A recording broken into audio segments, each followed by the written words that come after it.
Hi everyone, welcome to Pragyan IAS. तो आज हम 2021 सीसेट पीवाईक्यू देखने वाले हैं। तो अभी स्टार्ट करते हैं। So this is the first question we have. तो इसमें क्या पूछा गया हमसे?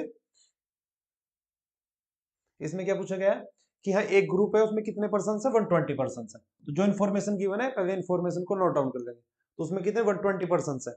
80 क्या है? इंडियन है। तो अभी क्या है कि क्या करना है हमको? तो अभी हम क्या करते हैं कि हमारे पास 120 टोटल पर्सन है।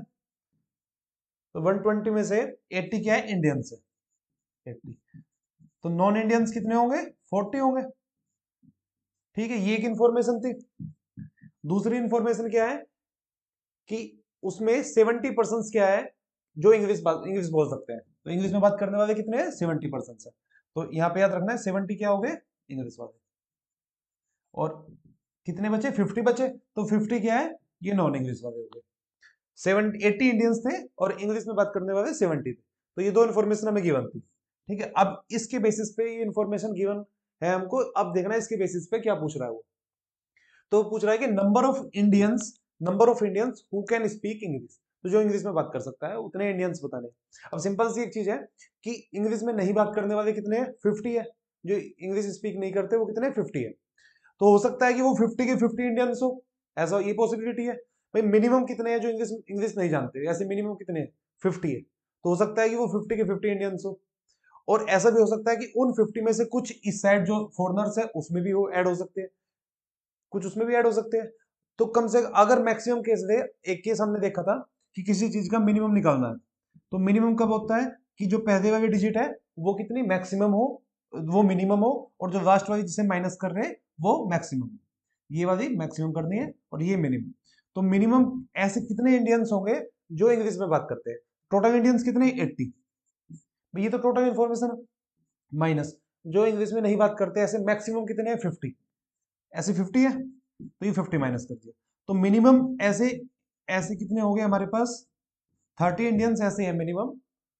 ऐसे मिनिमम 30 होंगे जो इंग्लिश में बात करते हैं, क्योंकि हमने 50 जो नहीं बात करते थे वो माइनस कर दिया। तो 30 कम से कम इतने इंडियंस क्या होंगे जो इंग्लिश में बात करते हैं।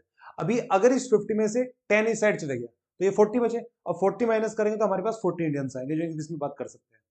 तो वो तो फिर मैक्सिमम वाला केस हो जाएगा कि धीरे धीरे बढ़ते जाएंगे। अब ऐसे मैक्सिमम कितने हो सकते हैं? ऐसे मैक्सिमम कितने हो सकते हैं जब इस कंडीशन में हम यहाँ पे मिनिमम माइनस करेंगे। तो मिनिमम माइनस कब करेंगे कि जब वो 40 जो अदर्स है, नॉन इंडियंस है, वो 40 के 40 इंग्लिश नहीं जानते। तो अब कितने बचे हमारे पास? 10 बचे। तो 10 माइनस करेंगे तो उस केस में मिनिमम कितने? 70 आ जाएगा। तो उस केस में हमारे पास कितने आ जाएंगे इंग्लिश में बात करने वाले? 70 इंडियंस आ जाएंगे। तो ये डाटा कहां से कहां तक वेरी करेगा? 30 से 70 के बीच में। वे इंडियंस जो इंग्लिश में स्पीक करते हैं वो कितने हैं? 30 से 70 के बीच में। तो इसमें देखना इंफॉर्मेशन फर्स्ट क्या है? 20 नहीं है, 30 नहीं है, 30 और लेस, 30 या उससे कम। हमारे पास क्या है? 30 और मोर, 30 या उससे ज्यादा। कहां तक? 70 तक। तो 30 या उससे ज्यादा। तो आंसर क्या होगा हमारा? D option. नेक्स्ट क्वेश्चन देखते हैं। तो इसमें क्या है कि हमारे पास एक 3 डिजिट का नंबर है, और डिजिट क्या है उसमें? रिपीट नहीं कर रही है। मतलब कोई डिजिट है 1, ऐसे कोई डिजिट होगी हमारे पास 1 2 3। ये इसमें क्या जो डिजिट्स है 1 है, 2 है और 3 है, ये आपस में रिपीट नहीं कर रही। अगर कोई ऐसे नंबर आ गया मेरे पास 522, ये 3 डिजिट नंबर है, लेकिन इसमें क्या है कि 2 क्या है? रिपीट हो रहा है। तो ये वाली डिजिट नहीं होगी, इसमें सिर्फ ये वाली डिजिट काउंट करेंगे जिसमें डिजिट क्या है? रिपीट नहीं हो रही है। ठीक है, उसके बाद क्या कह रहा है कि जो डिजिट यूज की गई है वो डिजिट कौन सी है? Multiples of 3। तो 3 के मल्टीपल्स कौन कौन से? मतलब 3 के मल्टीपल्स कौन कौन से होंगे? 3, दूसरा 6, या फिर 9। इसके बाद में 12 भी 3 का मल्टीपल है, लेकिन सिंगल डिजिट लेनी है। इन तीनों से नंबर बनाने हैं। तो अभी नंबर किस किस से बनाने? 3 से, 6 से और 9 से। ठीक है, ये हमारे पास 3 डिजिट आ गई। इन 3 डिजिट से नंबर बनाने हैं। कितने नंबर बन सकते हैं? अगर मैं 3 डिजिट का नंबर बनाना स्टार्ट करूं, मेरे पास 3 डिजिट है 3 6 9, और 3 डिजिट के ऐसे डिफरेंट नंबर कितने बन सकते हैं? अगर मैं यहाँ पे फर्स्ट प्लेस पे देखूं तो मेरे पास कितनी चॉइसेस होंगी? मैं तीनों में से किसी को भी रख सकता हूँ। तो यहाँ पे मेरे पास 3 चॉइस होगी। सेकंड प्लेस पे अगर एक नंबर यहाँ पे आ गया, मेरे पास 2 डिजिट बची है, तो मैं सेकंड प्लेस पे कितने नंबर रख सकता हूँ? 2 रख सकता हूँ। ठीक है, और लास्ट प्लेस पे सिर्फ एक ही रखना पड़ेगा, क्योंकि 2 डिजिट में यूज कर चुका, तो मेरे पास एक डिजिट बचेगी। तो टोटल कितने नंबर बनेंगे? 6 नंबर बनेंगे। अब एग्जाम्पल के तौर पे देखते हैं 6 नंबर कैसे बनेंगे। फर्स्ट हो गया 369, सेकेंड हो गया 396, 2 नंबर हो गए। थर्ड केस में अगर मैं 6 को पहले दूं तो 639 और 693। फिर इसके बाद क्या होगा मेरे पास? 9 अगर मैं पहले दूंगा तो 936 और फिर इसके बाद आएगा 963। तो टोटल कितने नंबर बन गए मेरे पास? टोटल 6 नंबर हो गए। हमने यहाँ पे निकाला तो कितना आए थे? 6 आया था। इसके बाद क्या कह रहा है कि let S be their sum. S क्या है? इन सब का सम हो गया। अब इन सबको हम ऐड कर देंगे, इन सब का सम ऐड कर देंगे। तो ऐड करने के बाद क्या बताना है कि दो स्टेटमेंट गिवन है, दोनों में से कौन सी सही है कौन सी गलत है ये चेक करना है। तो S is always divisible by 74, ये बताना है। पहले इसका हम सम कर देंगे सिंपल। अभी सम करके देखो आप क्या इसका सम आ रहा है, फिर उसको 74 से डिवाइड करके देखो तो वो 74 से भी डिवाइड होगा, और फिर उसको आप क्या करना है कि 9 से डिवाइड करके देखना है, तो 9 से भी डिवाइड हो जाएगा। दोनों स्टेटमेंट सही होगी इस क्वेश्चन में। तो आंसर क्या होगा इसका? Both 1 and 2। इनका सम कैसे होगा? जैसे हम अभी हमारे पास क्या 2 नंबर का मैं करके दिखाता हूँ आपको। हमारे पास क्या 369, सेकंड नंबर क्या है मेरे पास 396। तो इन दोनों को ऐड करेंगे तो क्या आएगा 5 6 7, इन दोनों का ये आ गया। ऐसे ही इसमें सभी को ऐड करना है एक साथ, 6 की 6 को, जो 6 की 6 नंबर है हमारे पास इन सबको ऐड करना है। ऐड करने के बाद 74 से डिवाइड करके देखना है, सेकंड चीज 9 से डिवाइड करके देखना है, दोनों से वो डिवाइड होगा तो आंसर इसका बोथ 1 एंड 2। ठीक है, नेक्स्ट क्वेश्चन देखते हैं। अभी क्या है इस क्वेश्चन में क्या पूछा गया है कि हमारे पास दो क्लासेस है, एक क्लास ए है और दूसरी क्या है बी। अभी ए में कितने बच्चे हैं? 25 बच्चे हैं, 25, और बी में 30 स्टूडेंट्स है। तो इन्फॉर्मेशन गिवन क्या क्या है? दो क्लासेस हो गई, 25 स्टूडेंट्स और 30 स्टूडेंट्स।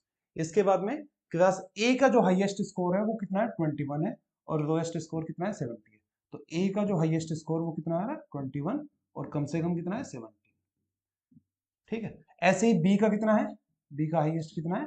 30 है, और कम से कम कितना है? 22 है। ठीक है, ये इन्फॉर्मेशन गिवन है। 4 students they are shifted from class A to B. अभी क्या है 4 बच्चे ए से बी में आ गए। ठीक है, 4 बच्चे यहां से यहां पे आ गए, ए से B. Consider the following statement, ये दोनों स्टेटमेंट चेक करनी है। कुछ इसमें स्टेटमेंट में कुछ गिवन होगा तो वो बताना है वो सही है या गलत। तो फर्स्ट क्या कह रहा है कि the average score of class B will definitely decrease. तो एवरेज स्कोर बी का क्या डेफिनेटली कम हो जाएगा, तो ये बताना है हाँ या नहीं। अभी क्या है कि इसका जो स्कोर क्या है 30 से 22 के बीच में आ रहा है, तो एवरेज कहीं ना कहीं 22 से ज्यादा आएगा और 30 से कम आएगा। एवरेज क्या होता है? सभी का सम, सभी को ऐड करेंगे उन सबका सम upon total number of students. जैसे इसमें 30 स्टूडेंट थे तो उस 30 से हम डिवाइड करेंगे इसको टोटल सम करके, तो ये होता है एवरेज। एवरेज क्या होता है? जो हमारे पास डाटा गिवन होता है ना कहीं उसी के बीच में आएगा। अब मैं आपको एवरेज निकाल के दिखाऊं, मेरे पास 2 3 4 ये 4 नंबर आ गए। ठीक है, 3 नंबर आ गए या 5 भी थे उसमें, तो इन चारों का सम क्या आएगा? 14 आ रहा है, और 14 को किससे डिवाइड करेंगे? 4 से। तो 14 को हमने 4 से डिवाइड किया। ये डाटा मेरा किस किस के बीच में था? किस किस के बीच में है? 2 से 5 के बीच में है। तो 4 से मैंने इसको डिवाइड किया तो मेरे पास कितना है? 3.5। तो ये डाटा, ये जो एवरेज आ रहा है किस डाटा के बीच में आ रहा है? तो 3.5 क्या है? 2 और 5 के बीच में है कहीं ना कहीं। तो ऐसे ही इसका एवरेज स्कोर क्या है? 22 से 30 के बीच में आएगा। सेकंड चीज, इसका एवरेज स्कोर क्या है? 17 से 21 के बीच में आएगा। ठीक है, अब 4 स्टूडेंट्स ए से बी में आ गए तो उनका जो एवरेज स्कोर होगा, एवरेज मैक्सिमम कितना है? 21 है, तो उनका स्कोर एवरेज के बराबर होगा। या एट केस, एक केस में मान के चलो कि मैक्सिमम 21 है, एक बच्चे का या दो बच्चे का 21 है, तो 21 को मैं इसमें ऐड करके डिवाइड करूंगा जिसका स्कोर एवरेज स्कोर 22 से बढ़ के है। इसका तो 22 से बढ़ के एवरेज है।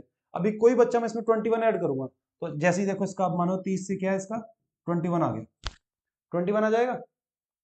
अब इसका जो डाटा है वो 21 तक भी जाएगा, या 21 से कम भी जा सकता है। जरूरी थोड़ी ना जो 4 बच्चे आए उनका 21 मैक्सिमम नंबर ही हो, कम भी हो सकते हैं, 17 भी हो सकते हैं। तो इसका एवरेज अब 30 से 21 के बीच में होगा। पहले क्या 22 से 30 के बीच में था। तो जो नया डाटा आएगा, नया एवरेज आएगा, वो घट जाएगा या बढ़ जाएगा? डेफिनेटली घटेगा, क्योंकि उसका एवरेज तो 21 से कम है। इसका एवरेज क्या है? 22 से ज्यादा है, तो वो डेफिनेटली नए स्टूडेंट्स के, 4 स्टूडेंट्स के आने की वजह से बी का जो एवरेज स्कोर है वो कम हो जाएगा। तो पहला क्या रहा है कि बी का डेफिनेटली डिक्रीज होगा, तो ये स्टेटमेंट सही है। सेकंड क्या रहा है कि average score of class A will definitely increase. A का एवरेज स्कोर बताना है कि डेफिनेटली बढ़ेगा या घटेगा। अब ए का स्कोर, एवरेज स्कोर कितना? 17 से 21 के बीच में था। अब जो 4 स्टूडेंट्स मान लो जो इससे सेट गए हैं, उनका मिनिमम स्कोर, उनका स्कोर 17 हो सकता है। तो अब जिनका 17 था हमने मान लो वो यहां से हटा दी, तो 21 से अब ये 18 के बीच में हो गया डाटा, तो एवरेज अब 18 से 21 के बीच में आएगा। तो कहीं ना कहीं वो एवरेज बढ़ जाएगा, ये भी केस हो सकता है। या हो सकता है कि 21 वाले इस साइड आ गए तो एवरेज 20 से 17 के बीच में आ जाए। तो इस केस में, सेकंड केस में बढ़ भी सकता है और घट भी सकता है। तो ये डेफिनेटली वाली चीज क्या है कि डेफिनेटली मतलब पक्का पक्का इंक्रीज होगा। तो पक्का इंक्रीज नहीं होगा, वो बढ़ भी सकता है और घट भी सकता है। हमने दोनों केस देखे कि भाई अगर मैक्सिमम नंबर वाले बच्चे इस साइड जा रहे हैं तो इसका एवरेज स्कोर क्या है, कम हो जाएगा, और अगर मिनिमम नंबर जिनके हैं वो इस साइड जा रहे हैं तब इसका एवरेज स्कोर क्या है, बढ़ जाएगा। ठीक है, दोनों केस देखे तो ये स्टेटमेंट सेकंड क्या है हमारी, गलत है। तो आंसर क्या है इसका, 1 ओनली। इसमें क्या है कि हमारे पास इंग्लिश के अल्फाबेट्स होते हैं कितने, 26 अल्फाबेट होते हैं, A to Z ABC करके। ठीक है, जो फर्स्ट फोर लेटर है उनको क्या अपोजिट ऑर्डर में लिखा गया। फर्स्ट फोर लेटर कौन से होंगे, A B C D। तो इनको किस ऑर्डर में लिखा जाएगा, अपोजिट ऑर्डर में। मतलब D यहाँ पे आएगा, फिर C, फिर B, फिर A, इस तरीके से। फिर क्या, फिर नेक्स्ट जो फोर हो गए उनको फिर इसी अपोजिट ऑर्डर में लिखा जाएगा। ठीक है, ABCD इस तरीके से हो गया, ऐसे EFGH। ठीक है, फिर IJKLMNOP,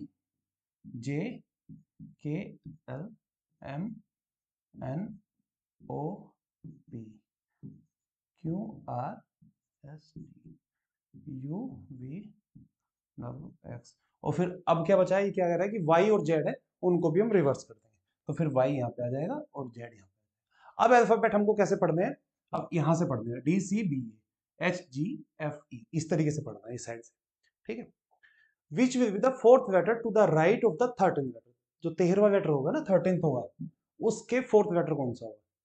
तो सिंपल सा है कि ऐसे देख सकते हैं, यहां से 4 हो गया, 8 12, अब 13th लेटर क्या है हमारा, P। फोर्थ लेटर इसके राइट में कौन सा होगा, तो 1 2 3 4, दैट इज T। तो आंसर क्या होगा इसका, T।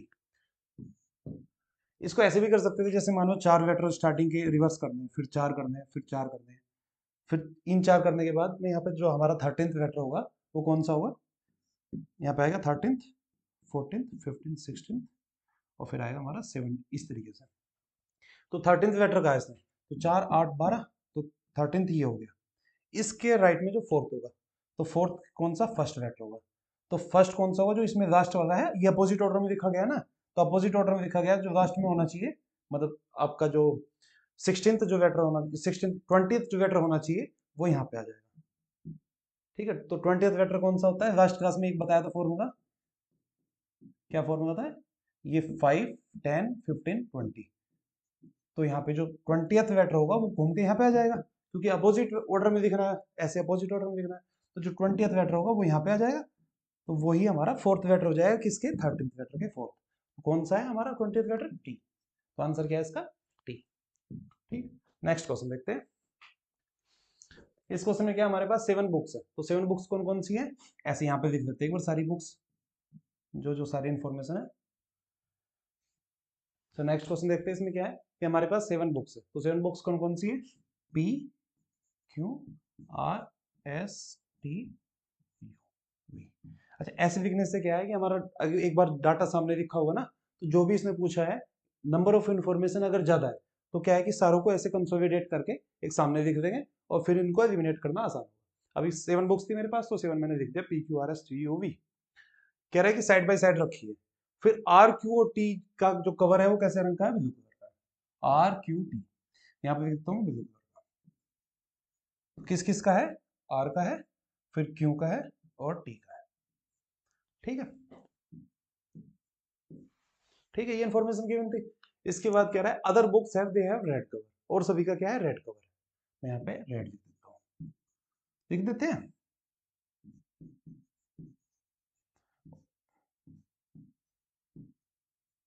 ये इन्फॉर्मेशन गिवन थी, ये हमने यहाँ पे नोट डाउन कर दिया। उसके बाद में कह रहा है only S and U they are new books. S और U क्या है, न्यू बुक्स। S क्या है, न्यू है, और ये भी न्यू है। ठीक है, इसके बाद सारी क्या है, ओल्ड बुक है। सभी पे O लिख देते हैं, सभी पे क्या लिख देते हैं, O।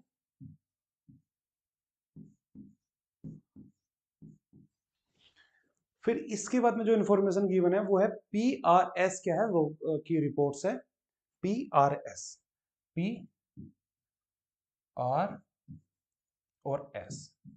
बाकी सब क्या है, गजट है, गैजेटियर से सब, तो सब पे क्या जी देते हैं।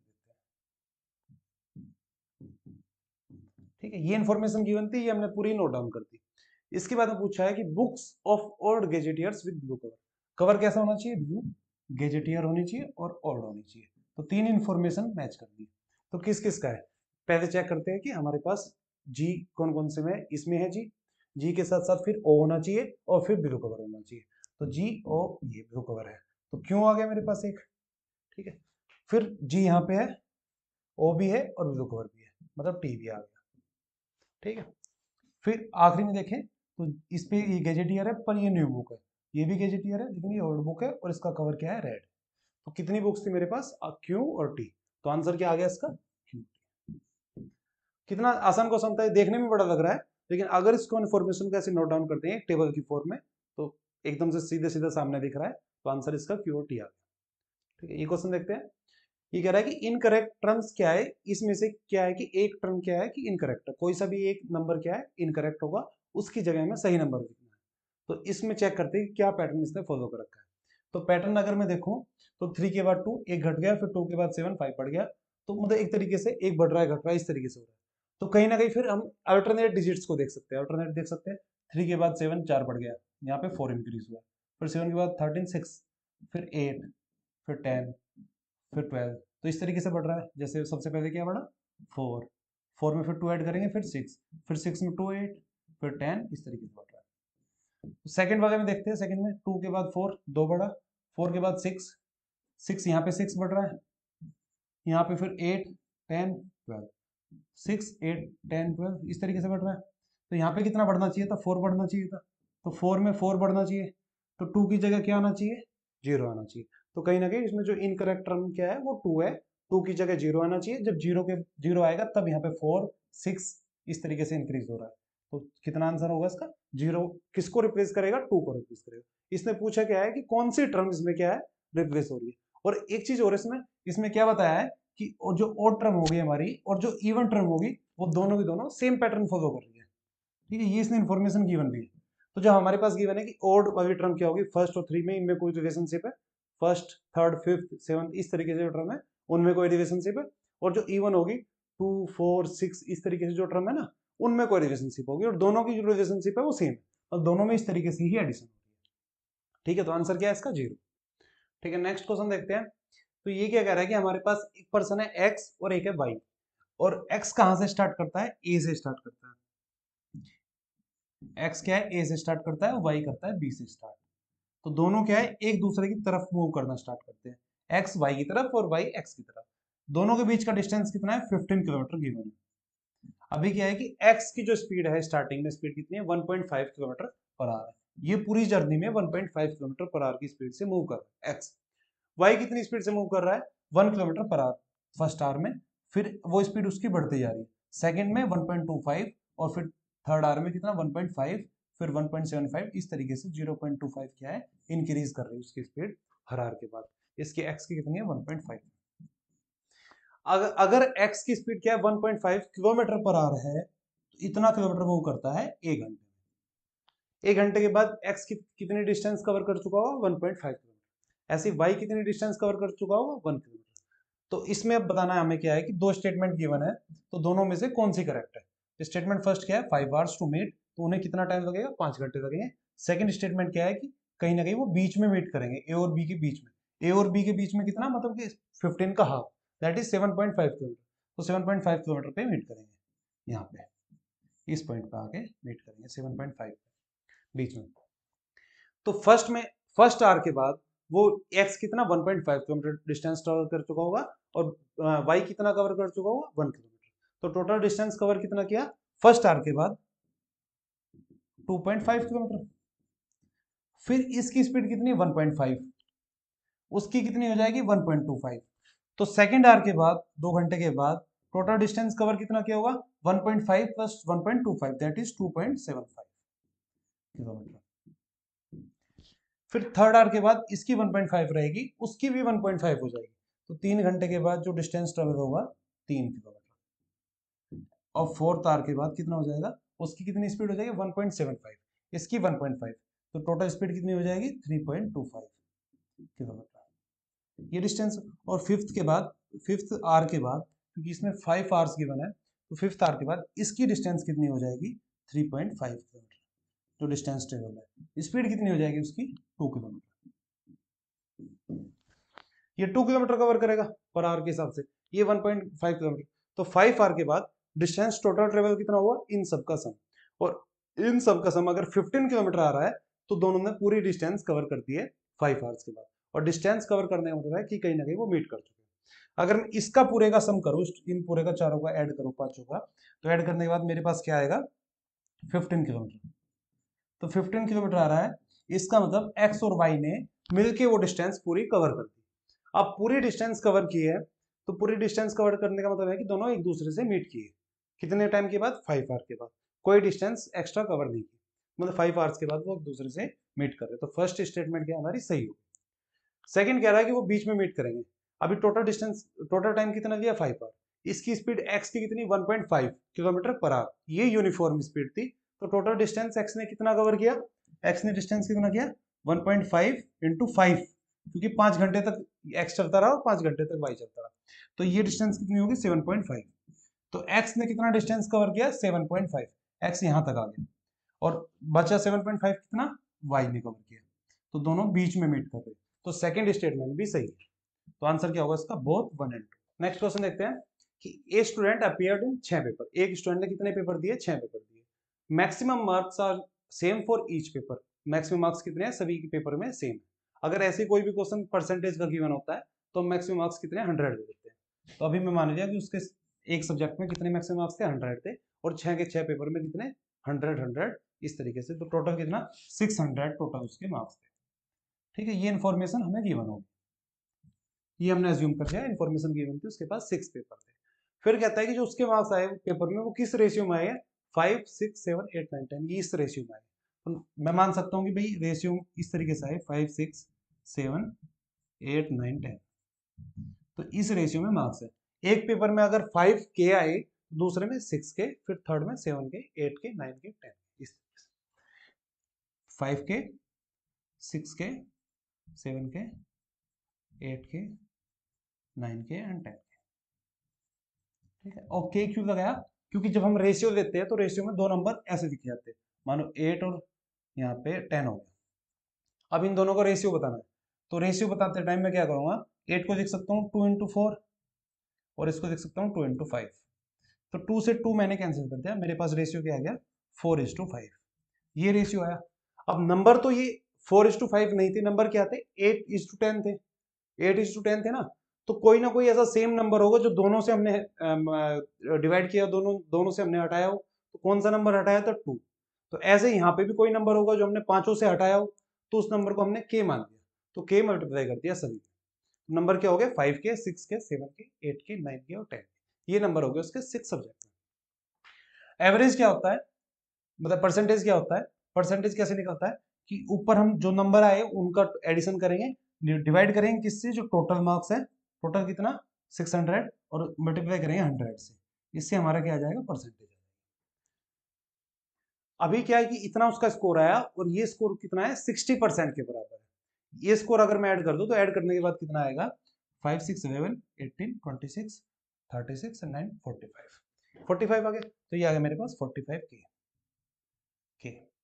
और ये कितना है, 60%। ये भी गिवन है, ये परसेंटेज निकाला तो 60 गिवन है। अभी यहां से क्या है, की वैल्यू निकालते हैं। 45 के क्या करेंगे, इंटू 100 इक्वल्स टू 60 इंटू 600। इस 600 को साइड जाके मल्टीप्लाई कर दिया। अब 00 से इसकी 00 हट जाएगी। ये कितना, के कितना आ जाएगा मेरे पास, 60 को 6 से मल्टीप्लाई करेंगे 360 डिवाइडेड बाय 45। इसे इसे डिवाइड करेंगे तो 8। तो के की वैल्यू कितनी आ गई, 8 आ गई। अभी क्या है कि इन how many number of papers did he score less than 60। तो कितने पेपर में उसके 60% से कम मार्क्स है। अब 60% क्या होता है, 100 का 60% कितना होता है, 60 होता है ना। 100 का 60% 60। तो कितने पेपर में उसके 60 से कम नंबर है। नंबर कितने थे, 5 के, 6 के, ये नंबर थे उसके। के की वैल्यू 8 आ गई। तो 5 इंटू 8 दैट इज 40। एक पेपर में कितने थे, 40। दूसरे में कितने थे, 8 से फिर से मल्टीप्लाई करेंगे।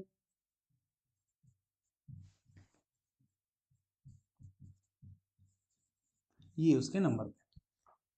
कितने पेपर में उसके 60%, दैट इज 60 नंबर से कम। तो कितने पेपर में कम है, पहले में कम है, दूसरे में भी कम है और तीसरे में कम है। तो 3 पेपर में उसके 60% से कम है। नंबर ऑफ पेपर कितने हो गए, 3। आंसर क्या है इसका, 3। नेक्स्ट क्वेश्चन क्या है कि अभी हमारे पास एक मैट्रिक्स गिवन है, मैट्रिक्स में कुछ एंट्रीज गिवन है, एंट्रीज में कोई ना कोई रिलेशनशिप है, वो रिलेशनशिप हमें फाइंड आउट करना है। तो अभी मैं देख पा रहा हूँ कि मेरे पास क्या है, ए नंबर है, बी है, सी है, इस तरीके से ए बी सी इस तरीके से भी है, ए बी सी इस तरीके से कुछ ऐसा गिवन है, और ऊपर नीचे भी गिवन है। तो अगर मैं देखूं ए के बाद बी, बी के बाद सी, इस तरीके से साइकिल बन रही है, ए बी सी, ए के बाद बी आ रहा है, बी के बाद सी आ रहा है, और सी के बाद ए आ रहा है। बी के बाद क्या है, पहले बी सी ए, बी सी ए, फिर बी के बाद कौन सा, ए के बाद A B C, A B C, ठीक। फिर पीछे से सी से स्टार्ट करेंगे, सी से सी ए बी, तो यहाँ पे क्या आएगा, बी आएगा, ठीक है। फिर पहली अगर मैं रो में देखूं तो कोई ना कोई रिलेशनशिप दिख रही है मेरे को, 7 + 3 = 10, ऐसा कुछ आ रहा है, मतलब बाहर की दो नंबर को मैं ऐड करूंगा तो बीच का नंबर आ रहा है। 3 + 6 दैट इज 9, तो 10 + समथिंग दैट इज 13, तो यहाँ 3 आना चाहिए, 3b, तो आंसर क्या होगा इसका, 3b। अभी क्या है कि एक चीज देखनी है सिंपल, हमें दो सीक्वेंस गिवन है, सीक्वेंस 1 और सीक्वेंस 2। तो सीक्वेंस 1 में कोई ना कोई रिलेशनशिप गिवन है, उसके बेसिस पे वही रिलेशनशिप क्या है सीक्वेंस बी में भी होगी। तो फर्स्ट में देखते हैं 8 4 कब बनेगा, जब या तो 4 माइनस हो या 8 का हाफ किया जाए। फिर 4 6 कब बनेगा, जब 4 में या तो 2 ऐड किया जाए। अब यहाँ पे हमने 4 माइनस किया फिर 2 ऐड किया, ये कोई रिलेशनशिप नहीं बनती, 4 माइनस फिर ऐड करना फिर माइनस, इस तरीके से क्या है कि 4 6 कब बनेगा, जब 1.5 से मल्टीप्लाई हो। 8 में किसकी मल्टीप्लाई की, 1/2 की, आया मेरे पास 4। फिर 4 में किसकी मल्टीप्लाई करी, 3/2 की, आया कितना मेरे पास 6। अब 6 में किसकी मल्टीप्लाई करेंगे, 5/2, तो ये आया मेरे पास 15। फिर 15 में मल्टीप्लाई की 7/2 की, तो आया कितना 52.5। और फिर 52.5 में किसकी मल्टीप्लाई करेंगे, 9/2 की, तो आएगा कितना 236.25। तो एक चीज सिंपल है कि नीचे सब में 2 है और 1 3 5 7 9 इस तरीके से बढ़ रहा है, तो कहीं ना कहीं वो ही रिलेशनशिप इसमें भी होगी। 5 में किसकी मल्टीप्लाई करनी है, 1/2 की, मेरे पास ए आ गया। ए में क्या करना है, 3/2 की मल्टीप्लाई करनी है, क्या आ गया मेरे पास, बी आ जाएगा। और निकालना क्या था मुझे, सी पूछा गया था, सी ये वाला चीज बतानी थी। और बी से सी कब आएगा, जिसमें 5/2 की ओर मल्टीप्लाई करूंगा, सी आ जाएगा। तो सी की वैल्यू क्या होगी, 5 इन ऊपर वालों की मल्टीप्लाई करेंगे क्या आएगा, 75/8, तो इसको डिवाइड करेंगे क्या आएगा, 9.375। तो आंसर क्या होगा इसका, 9.375, सी ऑप्शन। आसान था ये क्वेश्चन भी, ठीक है। नेक्स्ट क्वेश्चन देखते हैं। तो नेक्स्ट क्वेश्चन क्या है कि एक बॉय एक बॉल से खेल रहा है और वो एक हाइट, सर्टेन हाइट से उसको ड्रॉप कर रहा है। तो हाइट कितनी थी स्टार्टिंग में, उसकी हाइट थी 1.5 मीटर, इस हाइट से उसने उसको ड्रॉप किया। तो एवरी टाइम एक बार बॉल गिरने के बाद कितना ऊपर आ रही है, 4/5 टाइम्स ऑफ 1.5, मतलब अब डिस्टेंस हर बार क्या है, 4/5 टाइम्स रह जाएगी उसकी। स्टार्टिंग में कितनी थी, 150 थी, 150 सेंटीमीटर, इसको मैं सेंटीमीटर में कन्वर्ट करता हूँ, क्योंकि बाद में क्या गिवन है, 50 सेंटीमीटर के बाद में वो बाउंस नहीं करेगी, वापस नहीं आएगी। तो पहली बार की में अगर मैंने उसको ड्रॉप किया तो 150 सेंटीमीटर का कितना वापस आएगी, 4/5, तो कितनी वापस आएगी, 120 सेंटीमीटर आएगी। पहली बार के बाद में कितना, 120 सेंटीमीटर आएगी। फिर 120 का 4/5, 120 का 4/5, ये कितना आएगी, 96 सेंटीमीटर वापस आएगी। फिर क्या, थर्ड अटेम्प्ट में कितना, अब 96 का 4/5, तो ये कितना है, 96 का 4/5 कितना होगा, ठीक है। थर्ड केस में कितनी आएगी, 96 का 4/5, तो ये कितना हो जाएगा मेरा 76.8। फिर फोर्थ अटेम्प्ट में कितना आएगी, 76.8 का 4/5, तो ये कितना हो गया 61.44 सेंटीमीटर। अब फिफ्थ बार जब उसके ऐसे ड्रॉप करेंगे तब कितना आएगा, 61.44 का 4/5, तो ये कितना आएगा 49.152। तो ये 49.152 क्या है, 150 से कम है, 50 सेंटीमीटर से कम है। तो जब ये 50 सेंटीमीटर से कम रह जाएगा तब वो बाउंस नहीं करेगी, फिर क्या है, नीचे रहेगी। तो उसने पूछ रहा है कि number of times the ball hits the ground, तो बॉल कितनी बार हिट करेगी, 5 बार करेगी, 5 के बाद वो ऊपर नहीं आएगी, फिर वो नीचे रह जाएगी। तो कितनी बार हिट करेगी, 5 टाइम्स, ठीक है। आंसर आ गया इसका। नेक्स्ट क्वेश्चन क्या है कि इमेजेस ऑफ कॉन्सोनेंट, तो हमारे पास इंग्लिश अल्फाबेट में 26 अल्फाबेट होते हैं, वोवल्स होते हैं कितने, 5, और बाकी 21 कितने होते हैं, कॉन्सोनेंट होते हैं। तो ये क्या है कि एक मिरर में देखना है मेरे को, यहाँ से अगर मैं दिखता हूँ और मिरर में देख रहा हूँ, तो मिरर में देखने के बाद कितनी ऐसी इमेजेस होगी जो सेम दिखेगी। तो कौन कौन से कॉन्सोनेंट हो गए मेरे पास, बी सी डी, फिर एफ जी एच आई जे के,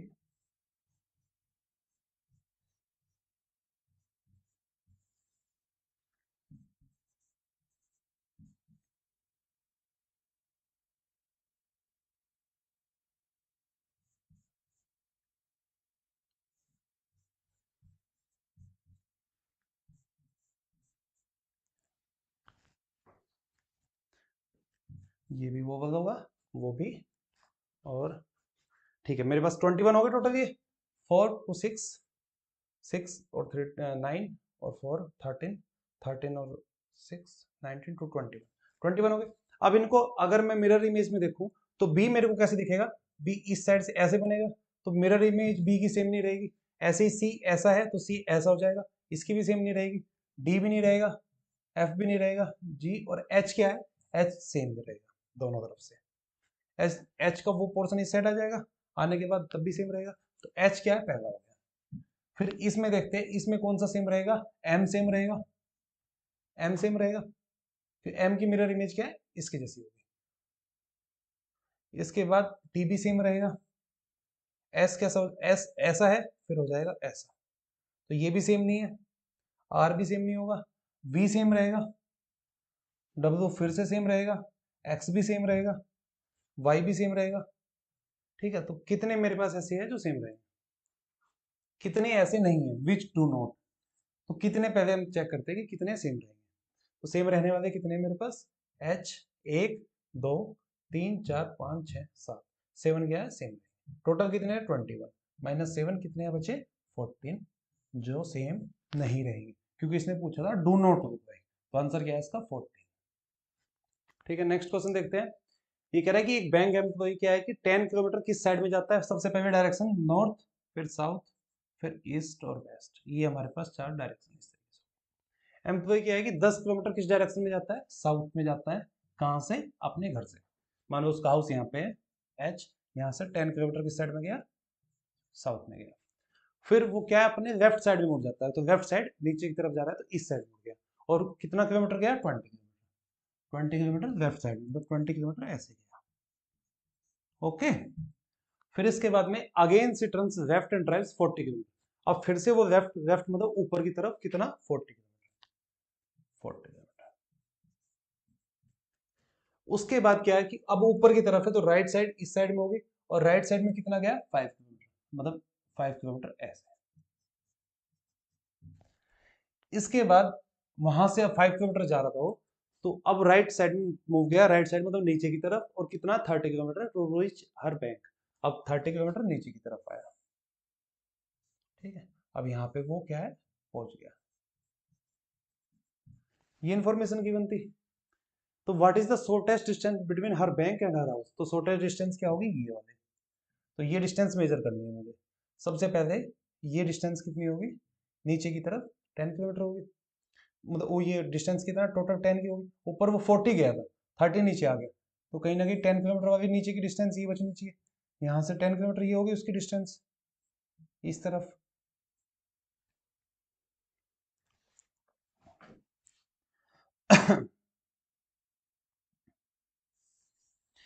टोटल डिस्टेंस ऊपर कितना गया था 40 गया था, और 30 नीचे आ गया, तो मतलब 10 किलोमीटर बचा है, तो 10 किलोमीटर इतना बचा है, तो यहाँ पे आ गया, यहाँ पे आ गया 10 किलोमीटर की डिस्टेंस ये बची है। इसके अलावा ऐसे इस डायरेक्शन में कितना गया 20 किलोमीटर ये और 5 ये, तो टोटल डिस्टेंस ये वाली डिस्टेंस बचेगी सिर्फ, क्योंकि जितना ऊपर गया था 40 गया था, 10 नीचे आया था, अब ऊपर कितना हो गया 30 हो गया, और 30 वापस नीचे आ गया। तो यही तो पहले 10 किलोमीटर नीचे गया, फिर 40 ऊपर गया, और फिर 30 नीचे आया, तो कहीं ना कहीं सेम सेम हाइट पे, सेम डिस्टेंस पे, तो ये 10 सेम होगी। अब इस डायरेक्शन में इस तरफ कितनी है 20 ये प्लस 5 ये ऐड हो गया, इस साइड गया था, टोटल कितना 25 हो गया, तो टोटल शॉर्टेस्ट डिस्टेंस कितनी होगी 25 किलोमीटर होगी। तो इस क्वेश्चन में सिंपल ये था कि यहाँ से उसने स्टार्ट किया 10 किलोमीटर नीचे गया, यहाँ से फिर इस साइड में गया, फिर ऊपर गया 40 किलोमीटर, फिर इस साइड गया और फिर नीचे आया 30। तो ये डिस्टेंस क्या है कि अब सिर्फ इस डायरेक्शन में मेजर करनी है, ये वाली डिस्टेंस देखनी है, ना नीचे ना ऊपर, क्योंकि उसने 10 नीचे किया, फिर 40 किया, फिर 30 नीचे किया, तो टोटल नीचे की तरफ 40 है और ऊपर की तरफ 40 है, तो मतलब सेम हाइट पे, सेम डिस्टेंस पे। अब इस तरफ देखना है, इस तरफ वो 20 किलोमीटर यहाँ पे गया और 5 वहां पे गया, तो 25 किलोमीटर की डिस्टेंस ट्रेवल की। आंसर क्या है इसका? B option 25। नेक्स्ट क्वेश्चन देखते हैं। तो ये क्या कह रहा है कि हमारे पास इंटीजर्स कहां से कहां तक है? 700 से 1000। In how many integer is the sum of the digit is 10। तो डिजिट का सम कितना बताना है? 10 के बराबर बताना है। इस टाइप के क्वेश्चन ऑलमोस्ट हर ईयर में पूछे जा रहे हैं, सभी ईयर में इस टाइप के क्वेश्चन पूछे जा रहे हैं, तो इन पे थोड़ा फोकस करना है। और देखते हैं क्या है कि डिजिट का सम कितना है? 10। तो 700 के बाद ऐसी कौन सी डिजिट होगी जिसका सम 10 होगा? तो 703 होगी, इसका सम कितना होगा? 10 होगा। फिर 12 ये वाली डिजिट होगी, क्योंकि 10 डिजिट का सम आना है, 7 ऑलरेडी पहले आ चुका है, तो कितना बचा मेरे पास? 3 बचा है। तो 3 सम कब आएगा? या तो 3 दिखाओ, या 12 दिखाओ, या फिर 21 हो, या फिर 30 हो। ये 4 ही डिजिट तो होगी यहाँ पे 7 के बाद, इनका सम क्या होगा? कितना सम होगा? 10। फिर इसके बाद 8। अब बचा कितना मेरे पास? 2। तो 2 कब कब हो सकती है? 802, या फिर 811, या फिर 820। भाई 3 सम, 2 सम आना चाहिए, तो 2 सम किसका? 02 का भी सम 2 है, 11 का सम 1 + 1 दैट इज 2, और फिर 20 का भी सम 2। तो 3 डिजिट ये होगी मेरे पास। फिर बचा क्या है? 9 के बाद। 9 के बाद, 9 के बाद बताना है सम कितना बचा मेरे पास? एक बचा ना, तो 01 या फिर 10। ये 2 केस हो गए, तो टोटल डिजिट कितनी होगी? 4 3 2। कितना हो गया? 9। तो आंसर कितना होगा इसका? 9। आसान क्वेश्चन है ये भी। नेक्स्ट क्वेश्चन करते हैं। कह रहा वुमेन कितना 12 किलोमीटर रन करती है टुवर्ड्स हर नॉर्थ। तो यहां से अगर उसने स्टार्ट किया तो 12 किलोमीटर ऊपर की तरफ, ठीक है। इसके बाद 6 किलोमीटर टुवर्ड्स हर साउथ, तो 6 किलोमीटर साउथ की तरफ, मतलब नीचे की तरफ।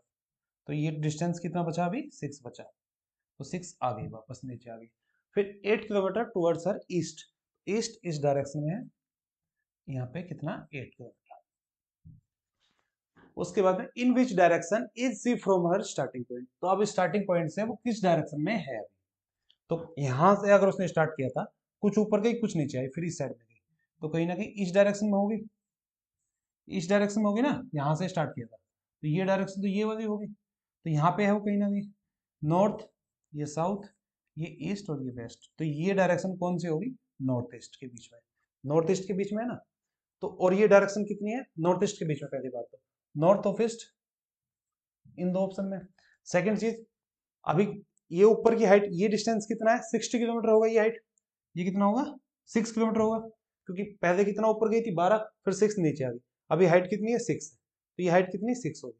प्लस इस डायरेक्शन में कितना गया? ये वाला डिस्टेंस कितना होगा? तो ये डिस्टेंस कितना? 8 गिवन है, 8 किलोमीटर, ठीक है। ये कह रहा है कि 45 डिग्री, तो 45 10 45 क्या होता है? 10 45 होता है दिस अपॉन दिस, तो ये कितना है? 6/8, तो 6/8 कितना है? 3/4। तो 10 45 की वैल्यू 1 होती है, 1 इज नॉट इक्वल टू 345, तो 45 डिग्री एंगल नहीं है, तो ये वाला ऑप्शन हट गया। अभी क्या? Angle more than 45 degree north of east, तो ये एंगल कितना होता है? ये अगर मैं चेक करूँ इसको एक तरीके से और कर सकते हैं। सिंपल तरीका ये होता है कि अगर मैं इसको साइन थीटा मान लूँ, तो साइन थीटा क्या होता है? दिस अपॉन ये वाली हाइट, तो ये कितनी है? 6 और 8 में 10, तो 6/10, तो ये कितना आ जाएगा? 3/5, तो ये 45 डिग्री से बड़ी होगी। तो ठीक कह रहा है कि ये एंगल क्या है? मोर देन 45 डिग्री होगा, मोर देन 45 डिग्री। तो आंसर क्या है इसका? D option. नेक्स्ट देखते हैं, 3 की पावर 2019, 3 की पावर क्या है? 2019, और किस से डिवाइड करना है? 10 से। अब बताना है रिमाइंडर क्या आएगा। कोई भी नंबर अगर हम 10 से डिवाइड करेंगे, तो जो यूनिट प्लेस होगी वो उसका रिमाइंडर होगा। लेट अस सपोज कोई भी नंबर है हमारे पास 729, ये कोई नंबर होगा, इसको 10 से डिवाइड करूंगा, तो जो यूनिट प्लेस पे होगा नंबर, वो क्या? रिमाइंडर आएगा हमेशा 9। तो रिमाइंडर 10 से डिवाइड करने पे कहां से कहां तक आ सकता है? 1 से 9 के बीच में कोई भी डिजिट आ सकती है, जो यूनिट प्लेस पे होगी। अगर मैं इसको 100 से डिवाइड करता, अगर मैं इसको 100 से डिवाइड करता, तो जो यूनिट और टेंस प्लेस पे दोनों डिजिट होगी वो रिमाइंडर होता है, तब इसका रिमाइंडर 29 आ रहा था। ये सेम क्वेश्चन लास्ट टाइम हमने किया था, अभी 10 से डिवाइड करने वाला देखते हैं। तो सबसे पहली चीज क्या है कि 3 की पावर 2019 का यूनिट प्लेस क्या होगा। अगर मैं 3 को देखूं, 3 के टेबल में 3 सबसे पहली बार, फिर सेकंड टाइम्स अगर मैं मल्टीप्लाई करूंगा तो 9, फिर 9 को मल्टीप्लाई करूंगा तो 27, फिर इसको मल्टीप्लाई करूंगा तो 81, और फिर इसको मल्टीप्लाई करूंगा 243। मतलब कि हर पांचवा नंबर का यूनिट प्लेस 3 आएगा। फिर इसको मल्टीप्लाई करूंगा तो यहाँ पे 3 से मल्टीप्लाई करूंगा 9 पीछे आएगा, फिर समथिंग आएगा, फिर इस तरीके से 7 आएगा, फिर कुछ आएगा, फिर 1 आएगा, फिर यहाँ पे कुछ आएगा। तो ऐसे अगर मैं मल्टीप्लाई करूंगा तो हर पांचवा नंबर पांचवी मल्टीप्लीकेशन में लास्ट में 3 आएगा। इस तरीके से इसकी 3 की साइकिल होगी मल्टीप्लीकेशन की। अभी क्या है 2019, तो ऐसे देखते हैं हम 4 4 की कितनी साइकिल बनेगी। तो 2019 को अगर मैं डिवाइड करूं तो 2016 पूरा डिवाइड हो जाएगा, फिर बचेगा मेरे पास 3 बचेगा। तो मतलब 3 की 3 बार और मल्टीप्लीकेशन करनी है, फर्स्ट टाइम, सेकंड टाइम, और 3 टाइम्स। तो लास्ट में क्या आ गया मेरे पास 7। तो यूनिट प्लेस क्या होगा 7 होगा। 10 से डिवाइड करेंगे तो आंसर क्या आना चाहिए, यूनिट प्लेस आना चाहिए। आंसर क्या होगा इसका 7। नेक्स्ट क्वेश्चन देखते हैं।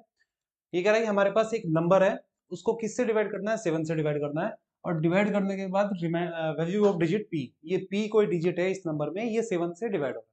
तो डिवाइड होने के बाद ये p की जगह पे क्या आना चाहिए। सबसे पहला अगर एक तरीका मैं देखूं तो कोई भी नंबर अगर 7 से हम डिवाइड कर रहे हैं तो उस नंबर में क्या होता है, जैसे मान लो लेट अस सपोज कोई नंबर हो गया 359 या 6, इस तरीके से कोई नंबर है। अब इसको क्या करना है कि इसका ट्वाइस करना है, लास्ट वाले डिजिट का। 6 का ट्वाइस कितना, 12, 12 होगा। तो 12 को 359 में से माइनस कर देना है। तो 359 में से 12 माइनस करेंगे तो मेरे पास कितना है 347। अब इस नंबर को चेक, अगर ये नंबर 7 से डिवाइड हो रहा है तो ये भी हो रहा होगा। इसको चेक करने के लिए फिर से हम वही उसी तरीके से साइकिल रिपीट करते हैं। तो उस साइकिल में क्या करेंगे, अब 7 का ट्वाइस कितना 14, 14 माइनस करेंगे 34 में से, तो मेरे पास आएगा 20। तो 20 क्या 7 से डिवाइड हो रहा है, नहीं हो रहा है। इसका मतलब ये नंबर भी 7 से डिवाइड नहीं हो रहा। पहला तरीका ये होता है इसको चेक करने का, ऐसे मल्टीप्लिकेशन चेक करते हैं। सेकंड चीज, अगर 7 का डिविजिबल चेक कर रहे हो और डिजिट ज्यादा हो तो हम क्या कर सकते हैं कि 3 3 के सेट रहेंगे ऐसे। तो लास्ट में क्या आएगा मेरे पास 369, फिर आएगा मेरे पास 25p, फिर आएगा 981, और फिर आ गया 37। इस तरीके से आ गया। अब क्या है कि इनको ये शॉर्टकट है, ये शॉर्टकट याद रखना है कि इस तरीके से हम क्वेश्चन कर सकते हैं 7 का डिविजिबिलिटी टेस्ट वाला, कि 3 3 के सेट में ऐसे नंबर पीछे से लिखना मैंने स्टार्ट किया। अब क्या करते हैं कि ये प्लस में होगा, ये माइनस में, ये प्लस में, ये माइनस में, अल्टरनेटिव ऐसे करेंगे। तो 369 माइनस कितना 25p, फिर प्लस कितना 981, और फिर माइनस कितना 37। इस तरीके से। तो अभी मैं इसको माइनस करना स्टार्ट करता हूँ, मतलब इनको पहले ऐड कर देते हैं, माइनस कर देंगे, फिर बाद में करेंगे। अभी 250p, मतलब ये क्या है, p की जगह कोई नंबर है, कुछ भी हो सकता है, 6 7 8 कुछ भी हो सकता है। तो 250p मतलब कि 250 से कुछ बड़ा है। तो इसको मैं ऐसे भी लिख सकता हूँ 250 प्लस p, ऐसे भी लिख सकता हूँ। क्यों लिख सकता हूँ ऐसे, क्योंकि 250p बेसिकली क्या है कि 25p क्या है कि ये कोई डिजिट है 252 या 253, तो p की जगह जो भी होगा अगर मैं ऐसे ऐड करता हूँ ये यूनिट प्लेस पे। तो यूनिट प्लेस में ऐसे नंबर लिखते थे ना X Y Z, X Y Z है तो उसको ऐसे लिख देते थे कि 1000 100x plus 10y plus Z. तो जेड क्यों लिखते थे, क्योंकि जेड क्या है यूनिट प्लेस पे। ऐसे इसमें लिख सकते हो 225 into 10 that is 250 plus p। ठीक है, तो इसको मैं ऐसे लिख सकता हूँ फिर से -250 और माइनस के p, क्योंकि दोनों ऐड है। तो अगर ये -2 इसी को माइनस करूंगा तो दोनों माइनस हो गए। ठीक है, तो इसको हटा देते हैं। फिर 369 -250 प्लस 981 और -37 और माइनस p, इसको पूरे को ऐड कर देते हैं। तो ऐड करने के बाद मेरे पास क्या बचेगा 119 ऊपर से बचेगा 1000 1100 1063 माइनस p, ये बच गया, ये बच जाएगा ना। अभी देखते हैं कि ये नंबर अगर 7 से डिवाइड है तो दिस नंबर -p 7 से डिवाइड होना चाहिए। इसको अगर मैं 7 से डिवाइड करके देखूं तो मेरे पास क्या बचता है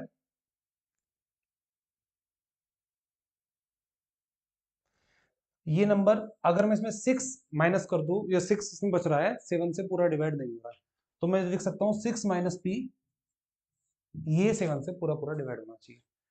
इस नंबर में अगर मैं यहाँ पे अगर इसको पूरा डिवाइड करूँ तो 6 रिमाइंडर बच रहा है, ये पूरा डिवाइड नहीं हो रहा है, क्योंकि एक बार देख लेते हैं 1063, तो 7 से डिवाइड करूंगा तो यहाँ पे 336 आएगा, 5 फिर 13 बचेगा, 13 पूरा डिवाइड नहीं होता, फिर क्या रिमाइंडर आएगा, 6 आएगा, तो 6 यहाँ पे रिमाइंडर आ रहा है, 6 माइनस पी।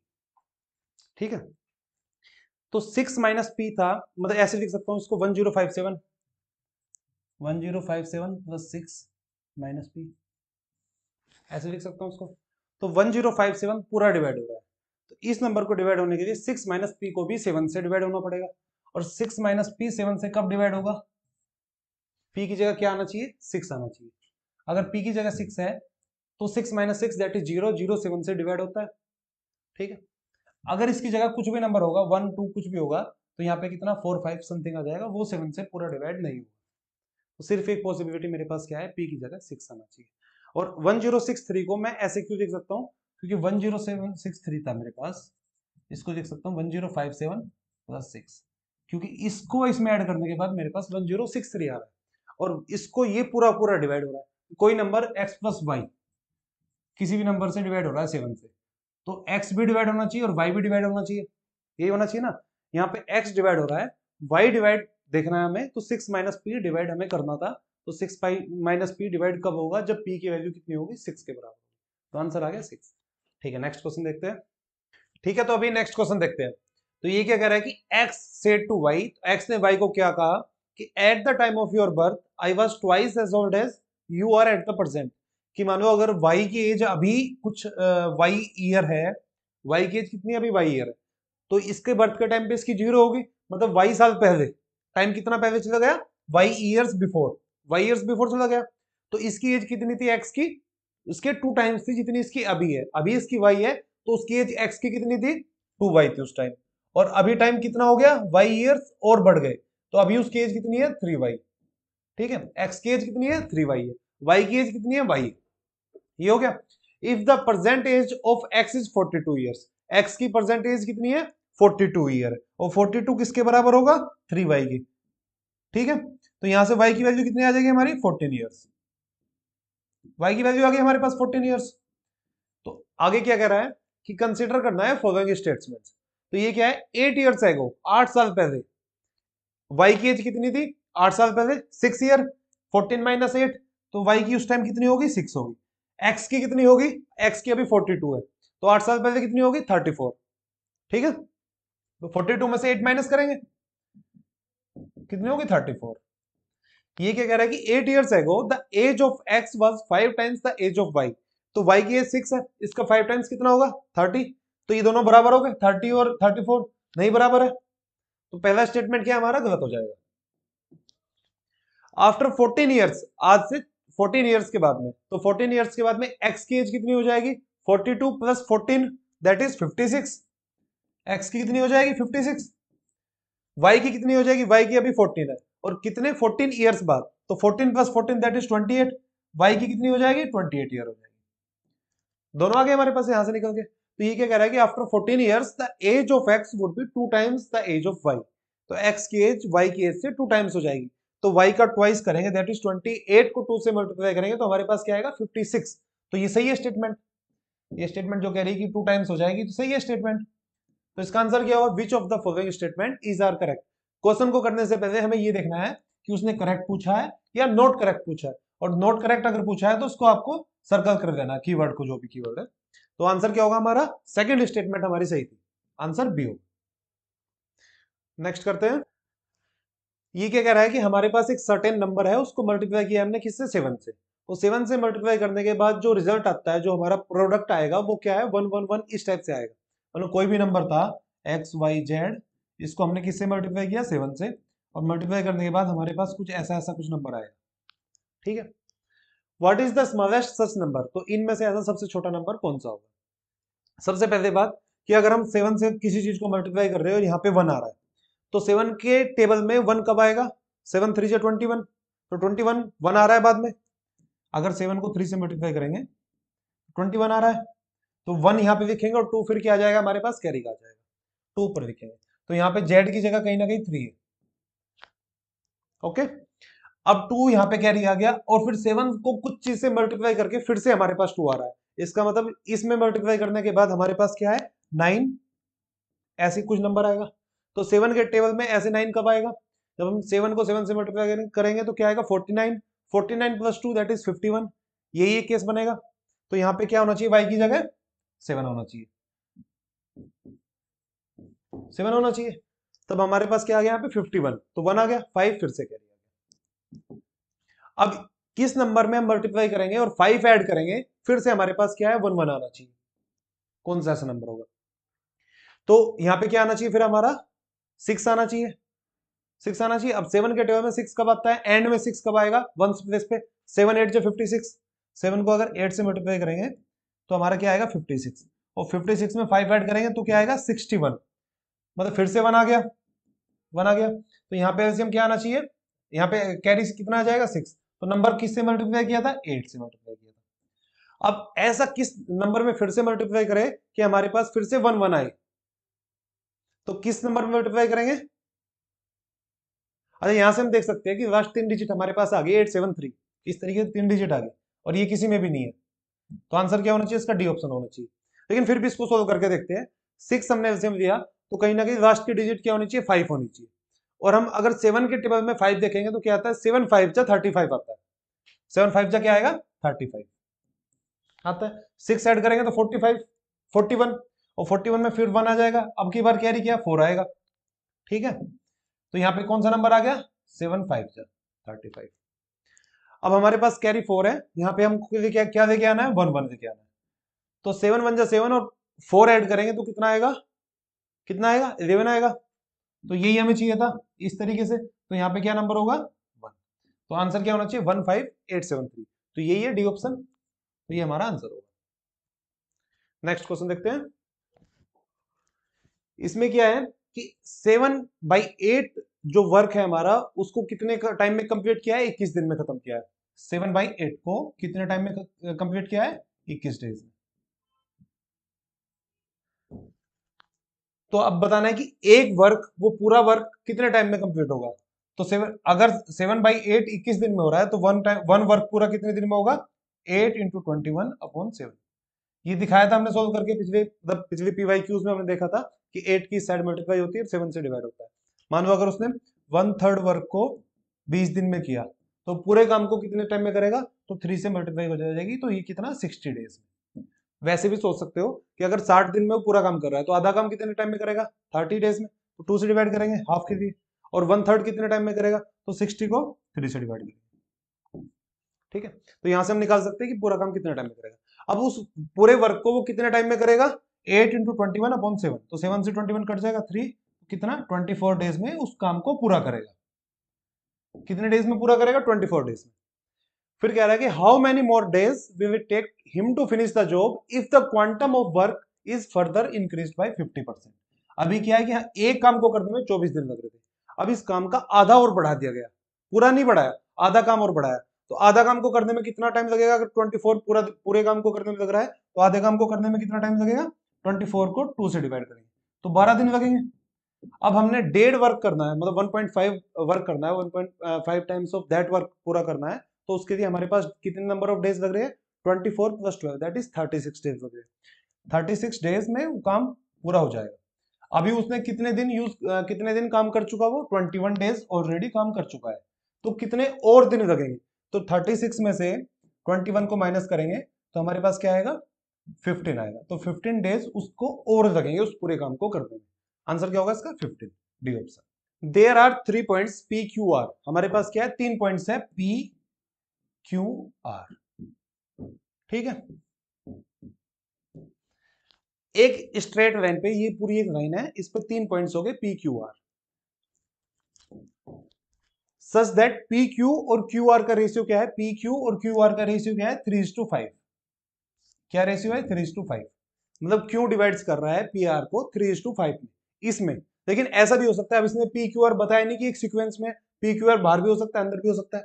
एक केस में ये ऐसे हो गया पी और आर और क्यू यहाँ पे बाहर आ गया, बाहर आके 1 पॉइंट हो गया, ये भी केस हो सकता है। अब यहाँ पे पी क्यू किस रेशियो में डिवाइड करेंगे, 3:5 में। ठीक है, तो ये कह रहा है if n is the number of possible values of P Q is to P R, P Q और पी आर की वैल्यूज बतानी है, पॉसिबल वैल्यूज कितनी हो सकती है। Then what is the n equals to, तो n की वैल्यू किसके बराबर होगी। हमारे पास सिर्फ दो केस है, दो केस में एक में क्यू बीच में से डिवाइड कर रहा है, इंटरनल डिवीजन इसको बोलते हैं, एक में क्यू बाहर से डिवाइड कर रहा है, इसको बोलते हैं एक्सटर्नल डिवीजन। तो दो केसेस थे। अब पी क्यू और पी आर का रेशियो बताना है, तो पी क्यू और पी आर का रेशियो यहां से आ सकता है 3/5, एक एक सच ऐसा पॉइंट होगा, और इस ऐसे इसमें देख सकते हैं पी क्यू और पी आर का रेशियो यहां से भी निकाल सकते हैं। तो यहाँ पे अगर पी क्यू 5 है तो पी आर कितना 2 होगा, तो यहां से भी रेशियो निकाल सकते हैं 3:2। तो कितने ऐसे पॉइंट्स हो गए हमारे पास, 2 पॉइंट्स होंगे, क्योंकि इसने ये नहीं बताया था कि पी क्यू आर एक सीक्वेंस में है, क्यों अंदर है या क्यों बाहर है। ऐसे भी हो सकता है ना कि एक केस में क्यों बाहर की तरफ है, एक केस में क्यों बीच में दोनों के पी आर के। तो कितने एन की क्या वैल्यू आएगी, 2 वैल्यू आएगी। तो ऐसे 2 पॉइंट्स एग्जिस्ट कर सकते हैं। ठीक है, नेक्स्ट क्वेश्चन देखते हैं। हमारे पास एक सीरीज है, सीरीज में क्या है, बी और ए की सीरीज दिख रही है हमें सामने से। तो इसमें काउंट कर देंगे सबसे पहले कितने कितने इसमें वर्ड यूज या लेटर यूज हुए। तो 1 2 3 4 5 6 7 8 9 10 11 12 13 14 15 16 17 18 18 है। तो 18 को कैसे डिवाइड करेंगे, अब 18 को 6 6 के हम 3 सेट में डिवाइड कर देते हैं। तो जो फर्स्ट 6 होगा उसमें क्या है, डैश आएगा पहले, बी फिर डैश फिर ए फिर डैश और फिर बी। इस तरीके से फर्स्ट 6 हो गए। सेकेंड वाला हो गया A dash B dash A B, और थर्ड वाले में क्या होगा, A B dash A B. ठीक है, अब तीनों को हम कंपेयर करेंगे, एक वर्टिकल लाइन में कंपेयर करते हैं और हॉरिजॉन्टल कंपेयर करते हैं। अगर मैं इसको वर्टिकल कंपेयर करूं तो मेरे पास दिख रहा है कि 2 में ए है, एक में ब्लैंक है। फिर सेकंड बाजी में फिर से 2 में बी है, एक में ब्लैंक है। थर्ड बाजी में 2 में ब्लैंक है, एक में बी है। फोर्थ में 2 में ए है, बीच में ब्लैंक आ रहा है। फिफ्थ में 2 में ए है और लास्ट में 3 में बी है। इस तरीके से तो कहीं ना कहीं ऐसा हो सकता है ना, इसमें ऐसा हो सकता है कहीं ना कहीं कि 2 में ए है तो ऊपर भी ए हो, 2 में बी है तो बीच में बी हो, और यहाँ पे भी पूरा बी बी की सीक्वेंस हो, तीनों फिर ए की सीक्वेंस हो, और तीनों फिर से ए की और तीनों बी की सीक्वेंस हो। ऐसा हो सकता है कि भाई ए फिर 2 टाइम्स बी फिर 2 टाइम्स ए फिर बी, ऐसे इसमें ए फिर 2 टाइम्स बी फिर 2 टाइम्स ए फिर बी, इस तरीके से हो सकता है। तो इस सीक्वेंस को देख के अगर हमने कोई ऐसा रिलेशनशिप इसमें फाइंड आउट किया है, ये आसान तरीका होता है कि अगर मेरे पास 20 लेटर होते तो 20 लेटर को मैं 5 5 के 4 सेट में ऐसे लिख लेता हूँ, 4 सीक्वेंस में लिख लेता, फिर चारों को कंपेयर करता। इस तरीके से क्वेश्चन को करने में क्या है, आसान हो जाता है। अगर 15 होते तो 15 में क्या हम 5 5 के 3 करते, 16 होते तो 4 4 के 4, ऐसे 18 थे तो 6 6 के हमने 3 देती। ठीक है, तो अभी आंसर इसके हिसाब से क्या होगा, फर्स्ट लेटर क्या है हमारा ए, किस में यूज हो रहा है, इसमें। सेकंड बी, फिर थर्ड क्या है, फिर से ए, बी ए बी, तो बी ए बी, तो आंसर क्या है हमारा, डी ऑप्शन। समझ में आ रहा है, आसान क्वेश्चन था।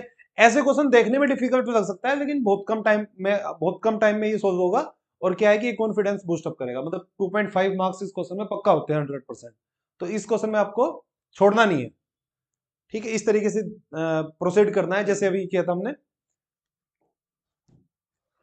नेक्स्ट क्वेश्चन देखते हैं। तो हमारे पास क्या है, डिजिट्स है, कौन कौन सी डिजिट है, 2 2 टाइम्स है और 3 3 टाइम्स। हमारे पास 5 डिजिट्स है, 2 2 3 3 3। और अभी बताना है कि कितने ऐसे डिस्टिंक्ट नंबर हमारे पास बन के आएंगे जो 30,000 से बड़े हो। तो कोई नंबर हमारे पास, क्या नंबर है, 30,000, यही नंबर है ना। अब हमें कोई भी नंबर बनाना है, वो इस नंबर से इससे बड़ा होना चाहिए, तो उसका स्टार्टिंग कम से कम 3 तो होना चाहिए। पहला जो स्टार्टिंग डिजिट होगा वो 3 होना चाहिए। अगर यहाँ 2 हो जाएगा तो पक्का इससे छोटा होगा, तो एक 3 हमने यूज कर दिया। अभी हमारे पास कितने क्या क्या डिजिट बचे हुए हैं, 2 2 3 3, ये 4 डिजिट बचे हैं, और 4 ही हमारे पास प्लेस है। तो 4 प्लेस में हमें 4 डिजिट रखनी है।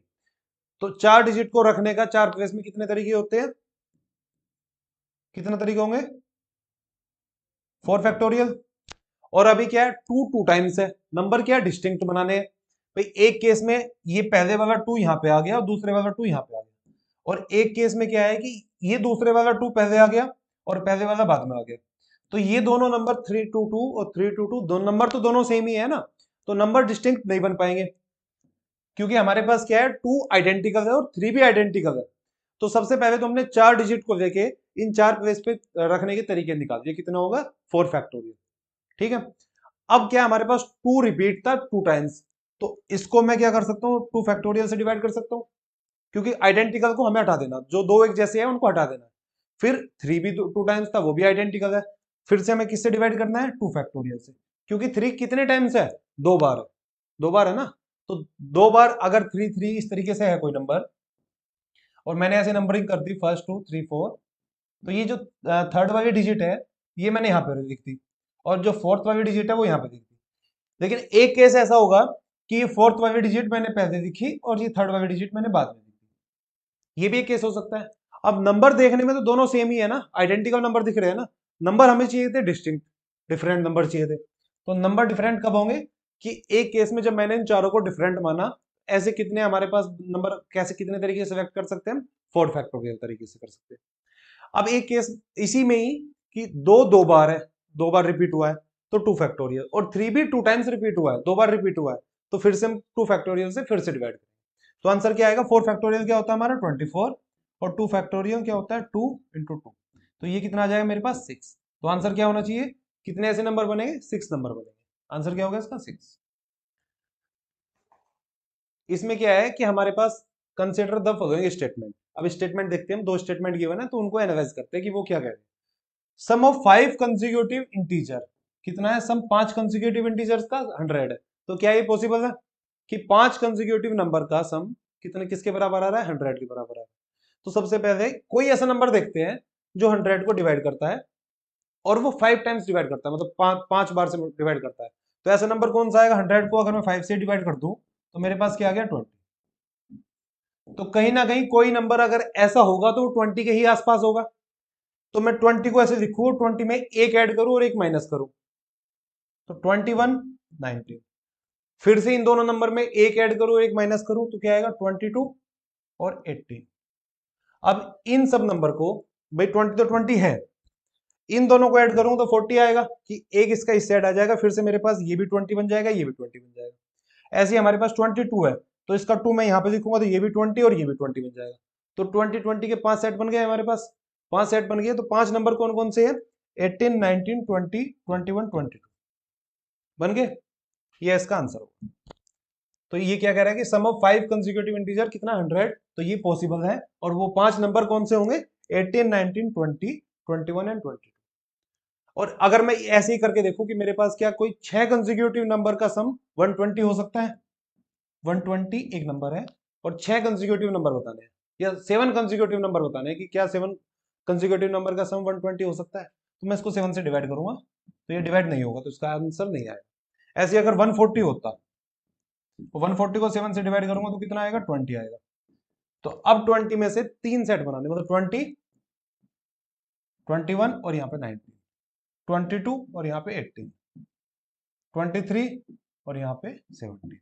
तो अगर मैं इन 7 नंबर का सम करूंगा तो मेरा कितना आएगा 140 आएगा। तो इस केस में देखा कि ये 7 से डिवाइड नहीं हो रहा था, तो ऐसे 7 नंबर नहीं होंगे जो जिनका सम क्या है 120 आ रहा है, लेकिन ऐसे 7 नंबर होंगे जिनका सम 140 आ रहा होगा, और वो नंबर कौन सी है ये। तो पहली स्टेटमेंट हमने देखी।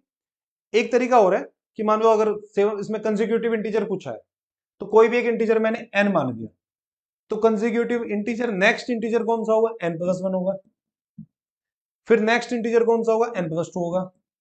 इस तरीके से 5 इंटीजर बन गए, ये हो गए। इन सब का मैंने सम कर दिया, और सम करने के बाद किसके बराबर आना चाहिए था, 100 के बराबर आना चाहिए था, तो 100 के बराबर आया। अब इसमें n की वैल्यू अगर इंटीजर आ रही है तो n 5 कंसेक्यूटिव इंटीजर एग्जिस्ट करते हैं, अगर n की वैल्यू इंटीजर नहीं आ रही तो 5 कंसेक्यूटिव इंटीजर एग्जिस्ट नहीं करते। फर्स्ट क्वेश्चन हो गया आसान। अब हम सेकंड देखते हैं, the product of 3 consecutive natural number. Natural number कौन से होते हैं, जो 1 से स्टार्ट करते हैं। इंटीजर में, नेचुरल नंबर में और होल नंबर में क्या डिफरेंस होता है, सबसे पहले है हमारे पास इंटीजर, फिर है नेचुरल नंबर, और फिर होता है हमारे पास होल नंबर। तो इन तीनों में क्या डिफरेंस है, होल नंबर क्या होते हैं, जो स्टार्ट होते हैं 0 से, 0 1 2 3 इस तरीके से। नेचुरल नंबर होते हैं 1 से स्टार्ट, 1 2 3 इस तरीके से। इंटीजर क्या होते हैं, ये नंबर सारे 1 2 3 4 5 6 इस तरीके से, ये पॉजिटिव इंटीजर है, हमारे पास नेगेटिव इंटीजर भी हो सकते हैं, मतलब इन सब में अगर हम माइनस का वर्ड यूज करते -1 -2 -3 तो ये सब इंटीजर में आएंगे, जीरो भी इंक्लूड होगा। तो जो सारे होल नंबर है तो वो इंटीजर होंगे या नहीं होंगे? पक्का होंगे। जो नेचुरल नंबर है वो भी इंटीजर सारे होंगे, जो सारे नेचुरल नंबर है वो सारे होल नंबर होंगे। लेकिन उल्टा नहीं होगा, सारे इंटीजर नेचुरल नंबर नहीं है, सारे इंटीजर होल नंबर भी नहीं है, और सारे नेचुरल नंबर और सारे होल नंबर नेचुरल नंबर भी नहीं है। ठीक है, ये चीज याद रखना है। अब इसने क्या कहा कि हमारे पास तीन कंसेक्यूटिव नेचुरल नंबर, तीन नंबर चाहिए जो कंसेक्यूटिव हो, उनका सम किसके बराबर आना चाहिए? उनके सम के बराबर ही आना चाहिए। मतलब तीनों का मल्टीप्लाई करेंगे तो उनके सम के बराबर आना चाहिए। एक तरीके से अगर मैं तीन नंबर दे दूं एक्स वाई जेड, तीनों को मल्टीप्लाई कर दिया मैंने X into Y into Z, तो ये किसके बराबर आएगा? X plus Y plus Z. एक तरीका तो ये है कि मैंने तीन नंबर कौन से मान लिए? एन, एन प्लस वन और एन प्लस टू, इन तीनों को ऐड कर दिया और तीनों को मल्टीप्लाई करके बराबर रख दिया।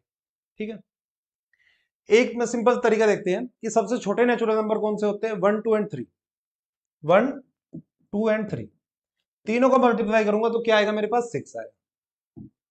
ठीक है, तीनों को मैं ऐड करूंगा तो मेरे पास क्या आएगा? 6 आएगा। तो तीन ऐसे नेचुरल नंबर एग्जिस्ट करते हैं 1 2 एंड 3 जिनका सम उनके मल्टीप्लाई के बराबर है। इसके अलावा अगर मैं कोई सा भी नंबर दे दूं, अगर मैंने दे दिया 2 3 4, तो इनका सम हमेशा छोटा होगा इनके प्रोडक्ट से, इनके मल्टीप्लीकेशन से इनका सम क्या है? हमेशा छोटा होगा। तो इनका सम क्या है? 2 + 3 दैट इज 5 + 4 9 आ गया, और मल्टीप्लीकेशन क्या होगी? 2 3 6 × 24।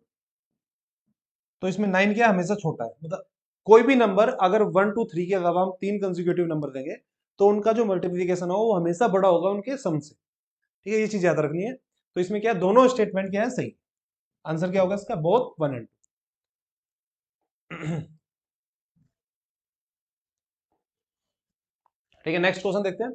If the price of an article is decreased bye 20%, हमारे पास कोई आर्टिकल था, उसका प्राइस कितना डिक्रीज कर दिया गया? 20% से, और फिर उसका प्राइस क्या है? इंक्रीज किया कितने परसेंटेज से? 25%। और इसमें याद रखना है किसका 25%? जो उसका न्यू प्राइस था उसका 25% से इंक्रीज कर दिया गया। तो अब बताना है कि उसका नेट चेंज कितना है प्राइस में। ऐसे ही परसेंटेज का क्वेश्चन होता है, रो डाटा कितना देते हैं? 100। मेरे पास उसका प्राइस था 100 रुपीज, मैंने उसको प्राइस में कितना डिक्रीज किया? 20%। तो 20% ऑफ 100 कितना होता है? 20, 20 होता है। तो नया प्राइस कितना आ गया? 100 - 20, तो कितना आ गया? 80। अब हमारे पास 80 आ गया। अब 80 में 25% इंक्रीज करना है, 80 में 25%, तो 25% कैसे निकालते हैं? 25/100 × 80। ठीक है, तो ये कितना आ गया मेरे पास? 20। अब इसमें 20 रुपीज और बढ़ा देना है, 80 में 20 बढ़ाएंगे तो कितना आ जाएगा? 100। स्टार्टिंग में कितना था? 100, बाद में कितना आया? 100, तो नेट चेंज कितना आया? 0%। तो आंसर क्या होगा इसका? 0%। कोई भी चेंज नहीं आया ना। स्टार्टिंग हमने कहां से स्टार्ट किया था? क्या प्राइस था उसका? 100 रुपीज था। एंड में प्राइस कितना आया? 100 रुपीज। तो चेंज, नेट चेंज कितना आया? 0। नेक्स्ट क्वेश्चन देखते हैं, ये क्या कह रहा है? On a chess board in how many different ways can 6 consecutive square be chosen on the diagonals along a straight path. तो अभी हमारे पास कितने डायगोनल होते हैं स्क्वायर चेस बोर्ड में? दो डायगोनल्स होते हैं, एक ऐसे होता है और एक ऐसे होता है। अगर मान लो मेरे पास कोई भी चेस बोर्ड है तो इस डायगोनल में कितने स्क्वायर होंगे? 8 स्क्वायर होंगे, और इस डायगोनल में भी 8 स्क्वायर होंगे। ऐसे ही 8 8 स्क्वायर होते हैं। अब हमें क्या करना है कि 6 कंसेक्यूटिव छांटने हैं, कि कोई मेरे पास 8 है, 8 ऐसे है, तो ठीक है, इस तरीके से 8 डायगोनल 8 स्क्वायर्स हो गए, तो इनमें से 6 कंसेक्यूटिव छांटने हैं। तो अगर मैं 6 कंसेक्यूटिव को, कोई भी 6 कंसेक्यूटिव को क्या मान लूं मैं? एक एक से के बराबर मान के चलो कि भाई 6 एक साथ है, तो 6 एक साथ को मैं एक मान लिया, तो 8 टोटल थे। अब मेरे पास कितने बचे? 3 बचेंगे ना, एक तरीके से देखा जाए। भाई इन 6 को तो, स्टार्टिंग वाले 6 को तो मैंने एक मान लिया, इनको सबको एक मान लिया, तो मेरे पास कितने हो गए? अब एक ये पूरा, और दूसरा ये, फिर तीसरा ये। अब ये 6 कंसेक्यूटिव बीच में भी हो सकते हैं और नीचे भी हो सकते हैं, कि भाई एक ऊपर आ गया है और एक नीचे आ गया, बीच के 6 हो गए, इस तरीके से हो सकता है। अब टोटल बॉक्स मेरे पास, टोटल स्क्वायर कितने मेरे पास? 3 है, और सेलेक्ट कितने करने थे मेरे को? 6 कंसेक्यूटिव, जिनको मैं 1 मान चुका हूं, तो 3C1, तो कितना आया आंसर इसका? 3। एक डायगोनल पे आंसर आ गया 3। सेम ऐसे ही दूसरे डायगोनल पे भी हम ऐसी स्क्वायर सेलेक्ट कर सकते हैं 6 कंसेक्यूटिव, तो उसका आंसर कितना आएगा? फिर से 3 आएगा। तो दोनों का सम कितना है? 6।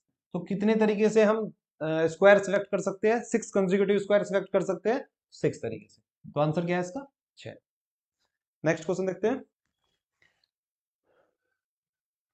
हमारे पास क्या है, एक क्यूबिकल वेसल है जिसकी साइड कितनी है 1 मीटर है, उसमें क्या हमने पूरे में वाटर फिल कर दिया, तो उसकी साइड कितनी थी 1 मीटर, और वेसल कैसा था, क्यूब का, क्यूबिकल। अभी बताना है कि how many millilitre of water is contained in the vessel. Vessel की जो थिकनेस है उसको इग्नोर करना है, तो बताना है कि मिलीलीटर में कितना वाटर होगा। अब एक क्वेश्चन हम बार बार कर रहे हैं कि 1 लीटर में कितना 1000 सीसी होता है, क्यूबिक सेंटीमीटर, मतलब कि सेंटीमीटर का क्यूब। ठीक है, गाड़ी में पढ़ा होगा कि 1 लीटर का इंजन है या 2 लीटर का इंजन है, इसका 2.8 लीटर का इंजन है, तो 1 लीटर में कितनी सीसी होती है, 1000 सीसी होती है। ये मतलब कितनी बार देखते हैं कि 2000 सीसी इंजन है इसका, या 2.8 सीसी, 2.800 या 2800 सीसी का इंजन है, तो 1 लीटर में कितना 1000 सीसी के बराबर होता है। इसने बताया कि उसकी जो साइड है वो कितनी है, 1 मीटर, 1 मीटर की है एक साइड, तो वॉल्यूम कितना होगा उसका, 1 मीटर क्यूब होगा, क्योंकि साइड का क्यूब क्या होता है, वॉल्यूम के बराबर होता है। 1 मीटर क्यूब हो गया। अब 1 मीटर क्यूब उसका वॉल्यूम है, बताना किसमें हमें, मिलीलीटर में, लीटर का मिलीलीटर करना है।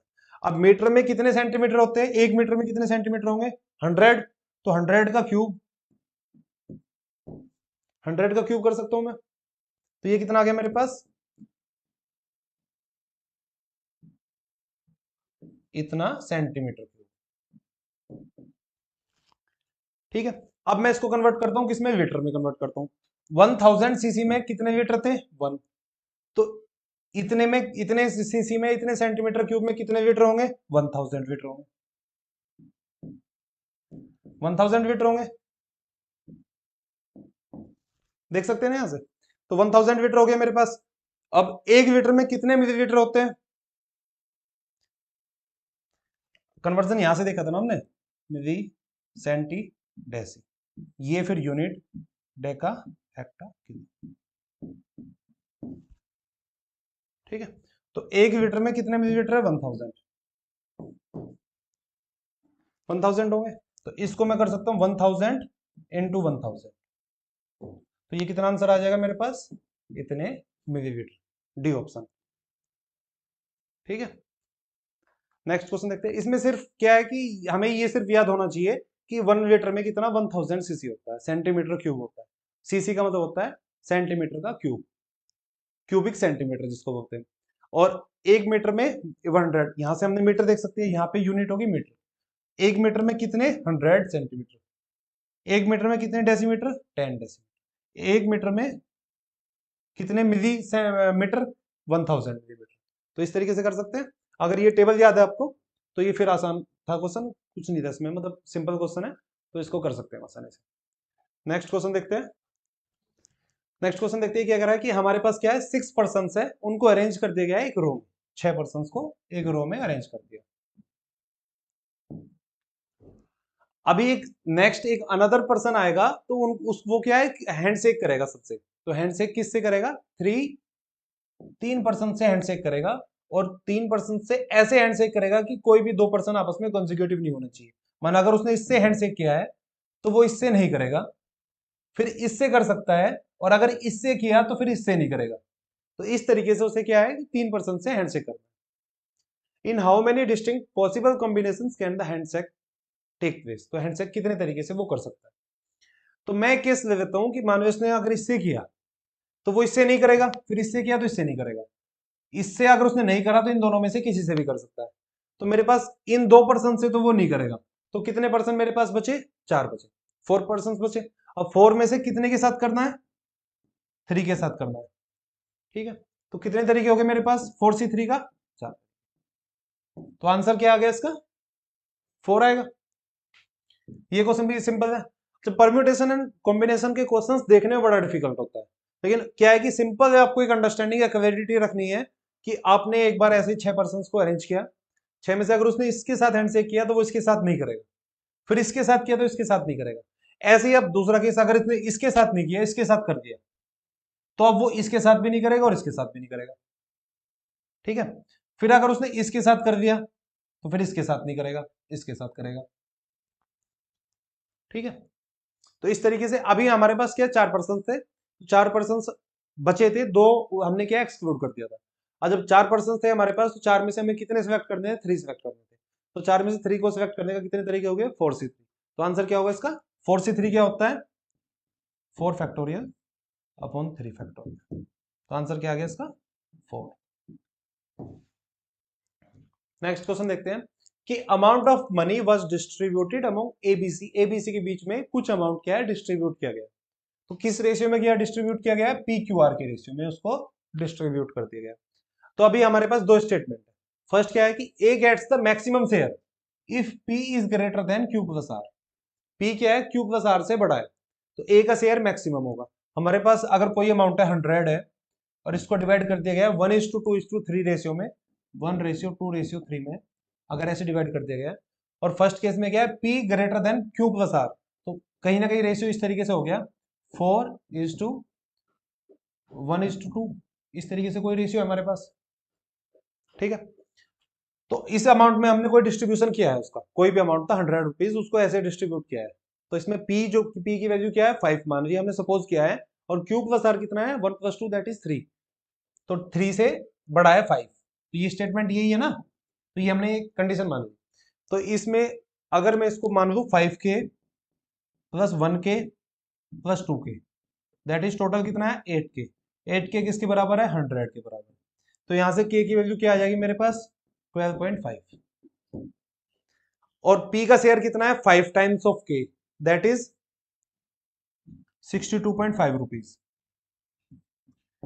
और बी का शेयर कितना है, K के बराबर है, K कितना था 12.5, तो B को कितना मिलेगा, A का हो गया, B का हो गया कितना 12.5, और C का शेयर कितना हो गया 25।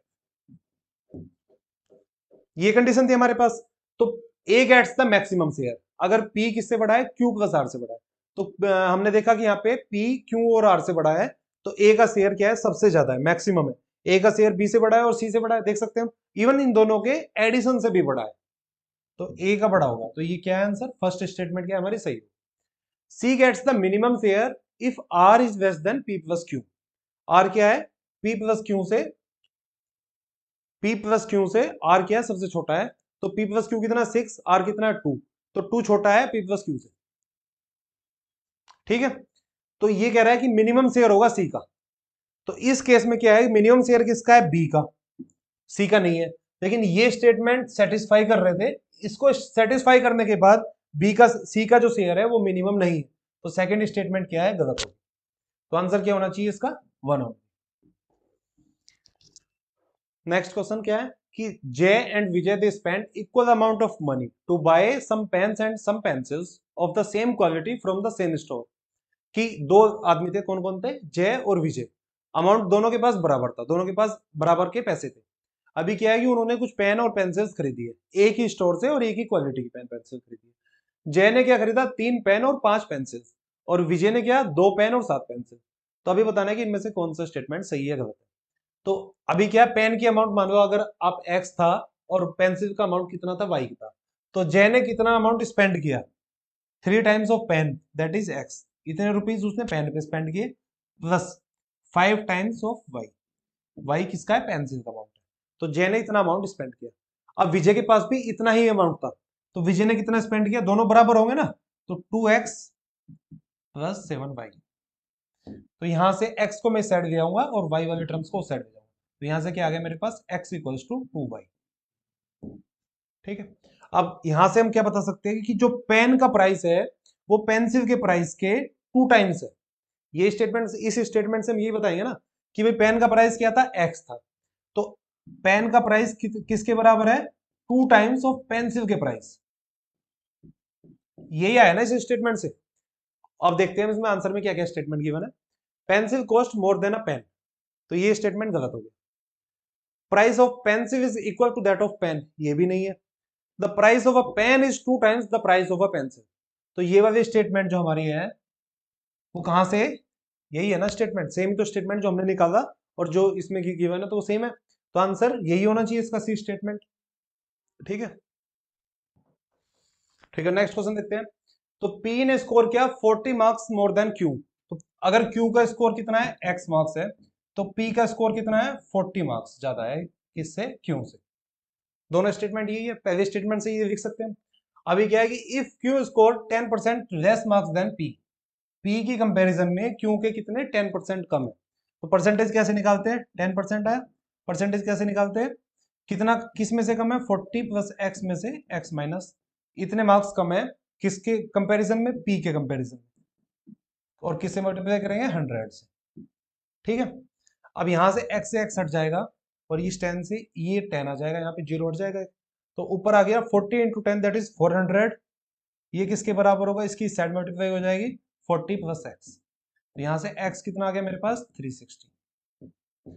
पूछा क्या है इसने, then how much did Q score, Q का स्कोर क्या है, क्यू का स्कोर कितना था, x के बराबर था, x की वैल्यू कितनी है 360 के बराबर, तो आंसर क्या होगा इसका 360।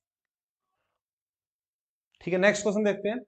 तो एक आदमी ने अपने तीन फ्रेंड्स है, उसके तीन फ्रेंड्स है, तो उसने एक्स से पूछा कि how much money he had, तो एक्स ने क्या जवाब दिया कि अगर y gives me 40 rupees then y will have half of as much of z, तीन थे x y z, three friend. ठीक है, तो अभी क्या कह रहा है कि y गिव्स मी 40 रुपीज, तीनों के पास क्या हो गया x y z, ये अमाउंट होगी। अब y क्या 40 रुपीज उसको अगर देगा, x को देगा, तो y के पास कितना अमाउंट होगा, half of as much of z, तो y के पास 40 रुपीज देने के बाद कितना हो गया y minus 40।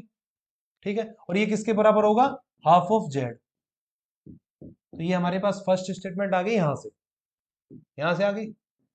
But if z gives me 40, अगर z y को 40 दे देता है,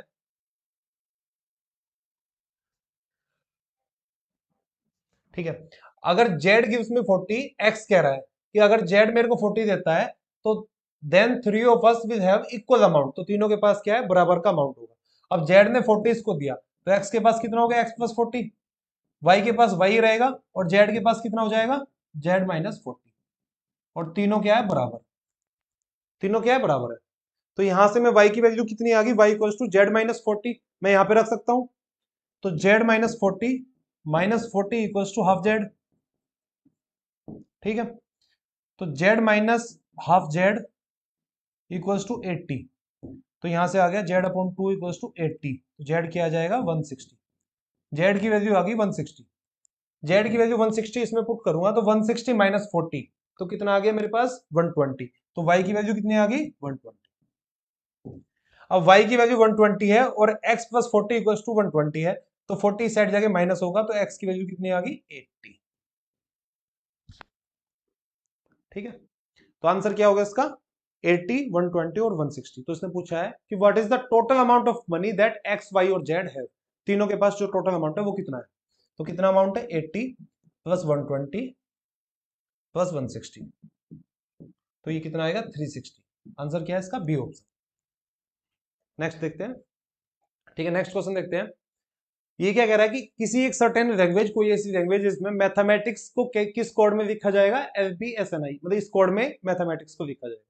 तो अगर कोई मैथमेटिक्स मेरे पास, मैं अगर लिखूं ऐसे,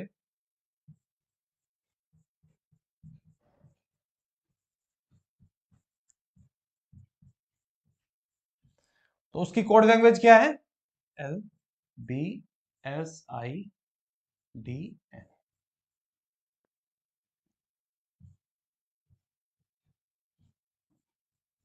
ठीक है, मैथमेटिक्स की कोड लैंग्वेज क्या होगी, ये होगी।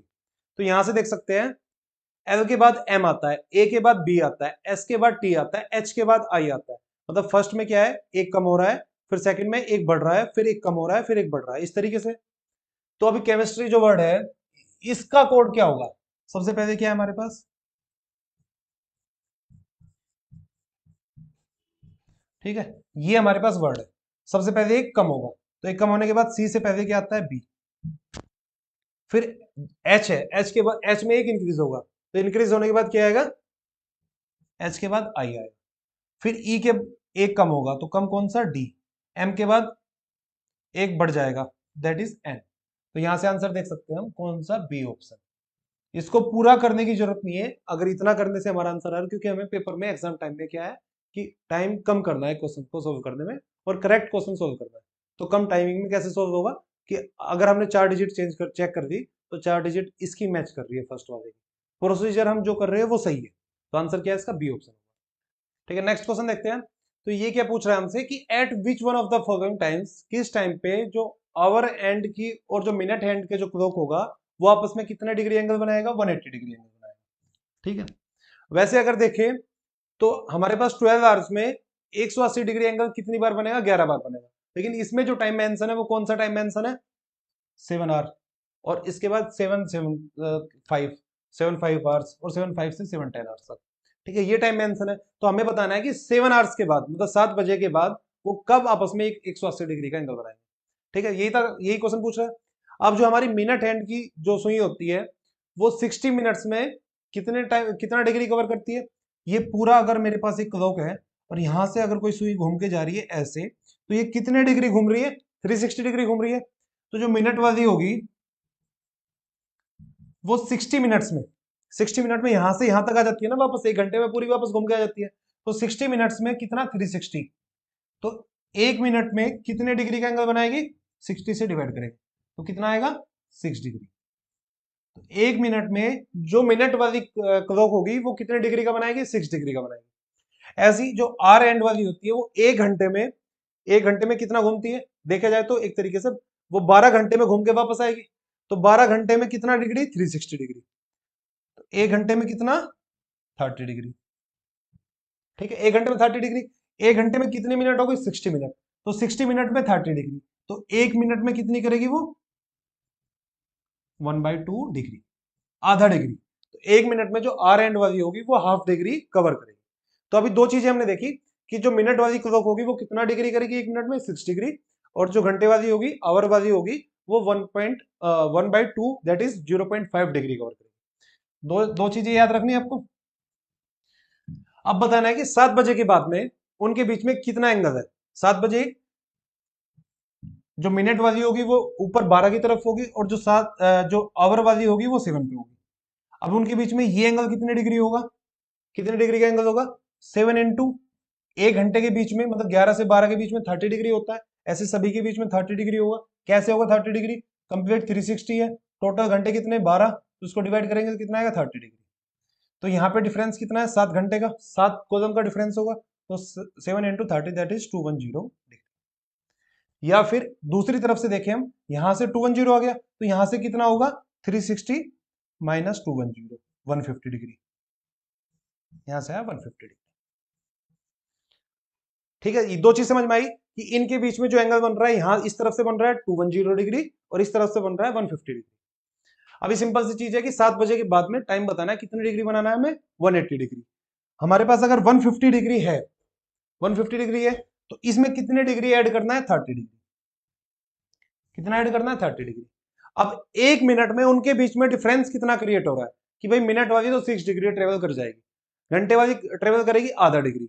तो दोनों के बीच में रिलेटिव मोशन कितना होगा, तो दोनों के बीच में 1 मिनट में कितना, 6 माइनस 1/2 दैट इज 11/2, 5.5 डिग्री का डिफरेंस आएगा 1 मिनट में। अब टोटल डिफरेंस कितना चाहिए हमें, 30 डिग्री का चाहिए। तो वो कितने मिनट में होगा, तो इसको डिवाइड करेंगे 11, ये कितना आ जाएगा 60/11, दैट इज 5/11। तो कहीं ना कहीं 7:05 के बाद, 5 मिनट देगी ना पूरा 30 डिग्री बनाने में, तो 7:05 के बाद वो क्या है, दोनों 180 डिग्री एंगल बनाएगी। तो कहीं ना कहीं 7 ओ क्लॉक और 5 मिनट्स इसके और 7 ओ क्लॉक 10 मिनट्स इन दोनों के बीच में जाके 180 डिग्री एंगल बनाएगी। तो आंसर क्या है इसका, डी ऑप्शन। ठीक है, नेक्स्ट क्वेश्चन देखते हैं। तो ये क्या कह रहा है कि हमारे पास एक ऑब्जेक्टिव पेपर है। ऑब्जेक्टिव पेपर कैसा होता है, जिसमें टिक मार्क होता है, A B O C D इस तरीके से ऑप्शन करते हैं। सब्जेक्टिव में क्या है, पूरा आंसर लिखना पड़ता है, तो वो रिटर्न होता है। ऑब्जेक्टिव क्या है कि टिक मार्क वाला ऑप्शन इस तरीके से सेलेक्ट करते हैं। तो उसमें पेपर में कितने क्वेश्चन है, 90 क्वेश्चन है। पेपर में कितने क्वेश्चन है, 90 क्वेश्चन है। 5 मार्क्स किसके लिए दिए जाएंगे, सभी करेक्ट आंसर्स के लिए। कितने नंबर है, 5 नंबर। और 2 नंबर ये क्या है, डिडक्ट होंगे, मतलब ये नंबर माइनस होंगे सभी रॉन्ग आंसर्स के लिए, ये डिडक्ट किए जाएंगे। अभी किसी ने अगर पेपर दिया तो उसने अटेम्प्ट किए 90 क्वेश्चन, सारे के सारे क्वेश्चन किया उसने अटेम्प्ट किए। नंबर कितने हैं उसके, 387। टोटल नंबर कितना है, 387। तो बताना है कि नंबर ऑफ इनकरेक्ट रेस्पॉन्स, ये बताना है। अगर उसने इनकरेक्ट एक्स क्वेश्चन किया, उसने इनकरेक्ट किए, तो करेक्ट कितने किए होंगे, टोटल क्वेश्चन थे 90, तो करेक्ट कितने किए होंगे, 90 माइनस एक्स, इतने तो करेक्ट किए होंगे। अगर उसने एक्स किया है इनकरेक्ट किए, तो करेक्ट जो होंगे 90 माइनस एक्स होंगे, सिंपल। ये क्वेश्चन क्या है उसके करेक्ट है, एक करेक्ट क्वेश्चन पे कितने नंबर है 5, तो इतने क्वेश्चन पे कितने नंबर होंगे 5 इंटू 90 माइनस एक्स। ठीक है, अब इनकरेक्ट के लिए दो नंबर क्या है डिडक्ट होंगे, मतलब माइनस होंगे, इतने नंबर उसके आगे करेक्ट होने पे इतने नंबर आगे। अब इसमें से माइनस क्या करना है जो इनकरेक्ट है, तो इनकरेक्ट के लिए कितने हैं एक्स क्वेश्चन है, एक के लिए दो नंबर थे तो एक्स के लिए 2x हो जाएगा, तो ये अब उसके टोटल नंबर आ गए, तो टोटल नंबर किसके बराबर है 387 के बराबर। ठीक है, अब इसको मल्टीप्लाई करते हैं, तो यहां से मल्टीप्लाई करने के बाद आएगा 450 minus 5x minus 2x equals to 387। ये इस साइड चला जाएगा और वो इस साइड जाएंगे, तो ये होगा 63 इक्वल्स टू 7x, तो x इक्वल्स टू 9। तो जो इनकरेक्ट क्वेश्चन थे वो कितने थे x के बराबर थे, और x की वैल्यू क्या आई है 9, तो आंसर क्या होगा इसका 9। तो इनकरेक्ट पूछा गया था ना हमसे, तो इनकरेक्ट क्वेश्चन कितने हैं 9। ठीक है, नेक्स्ट क्वेश्चन देखते हैं। तो ये क्या कह रहा है कि consider the following addition problem, क्या है हमारे पास ये एडिशन कर रखा है किसी चीज का, तो क्या एडिशन है 3p plus 4p plus pp plus, तो ये हमने ऐड किया है, और इसको ऐड करने के बाद क्या आ रहा है r q और 2। ठीक है, अब सभी की यूनिट प्लेस देखते हैं हम, तो सभी की यूनिट प्लेस क्या है p p p p। अब जब ऐड करते हैं तो ऐड में सभी की यूनिट प्लेस ऐड होगी, और वहां पे यूनिट प्लेस 2 आ रही है, मतलब कि 4 times of p equals to something 2 आएगा, कि अगर 4 टाइम्स हम p करेंगे, p को 4 बार ऐड करेंगे, तो कोई नंबर आएगा जिसका एंड में 2 आएगा। तो 4 के मल्टीप्लीकेशन में 2 कब आता है एंड में, 4 इंटू 8 कितना आएगा 32, या फिर 4 इंटू 3 कितना आएगा 12। दो केस आ गए, तो यहाँ पे p की जगह 3 हो सकता है या p की जगह 8 हो सकता है, हमारे पास दो केस हो गए। अब मैं फर्स्ट केस लेके देखता हूं जिसमें p की जगह क्या है 3 है। जब p की जगह 3 होगा तो मैं इसको लिख सकता हूं 33 प्लस 43 प्लस 33 और 33, इसका सम कितना आएगा ऐड करेंगे तो 142 के बराबर आएगा, और यहाँ पे क्या है आर क्यू 2, तो आर क्यू की वैल्यू कितनी है, आर की वैल्यू आएगी 1 और क्यू की आएगी 4, यहां से आर की वैल्यू कितनी आ गई 1, क्यू की आएगी 4 और पी की कितनी थी 3।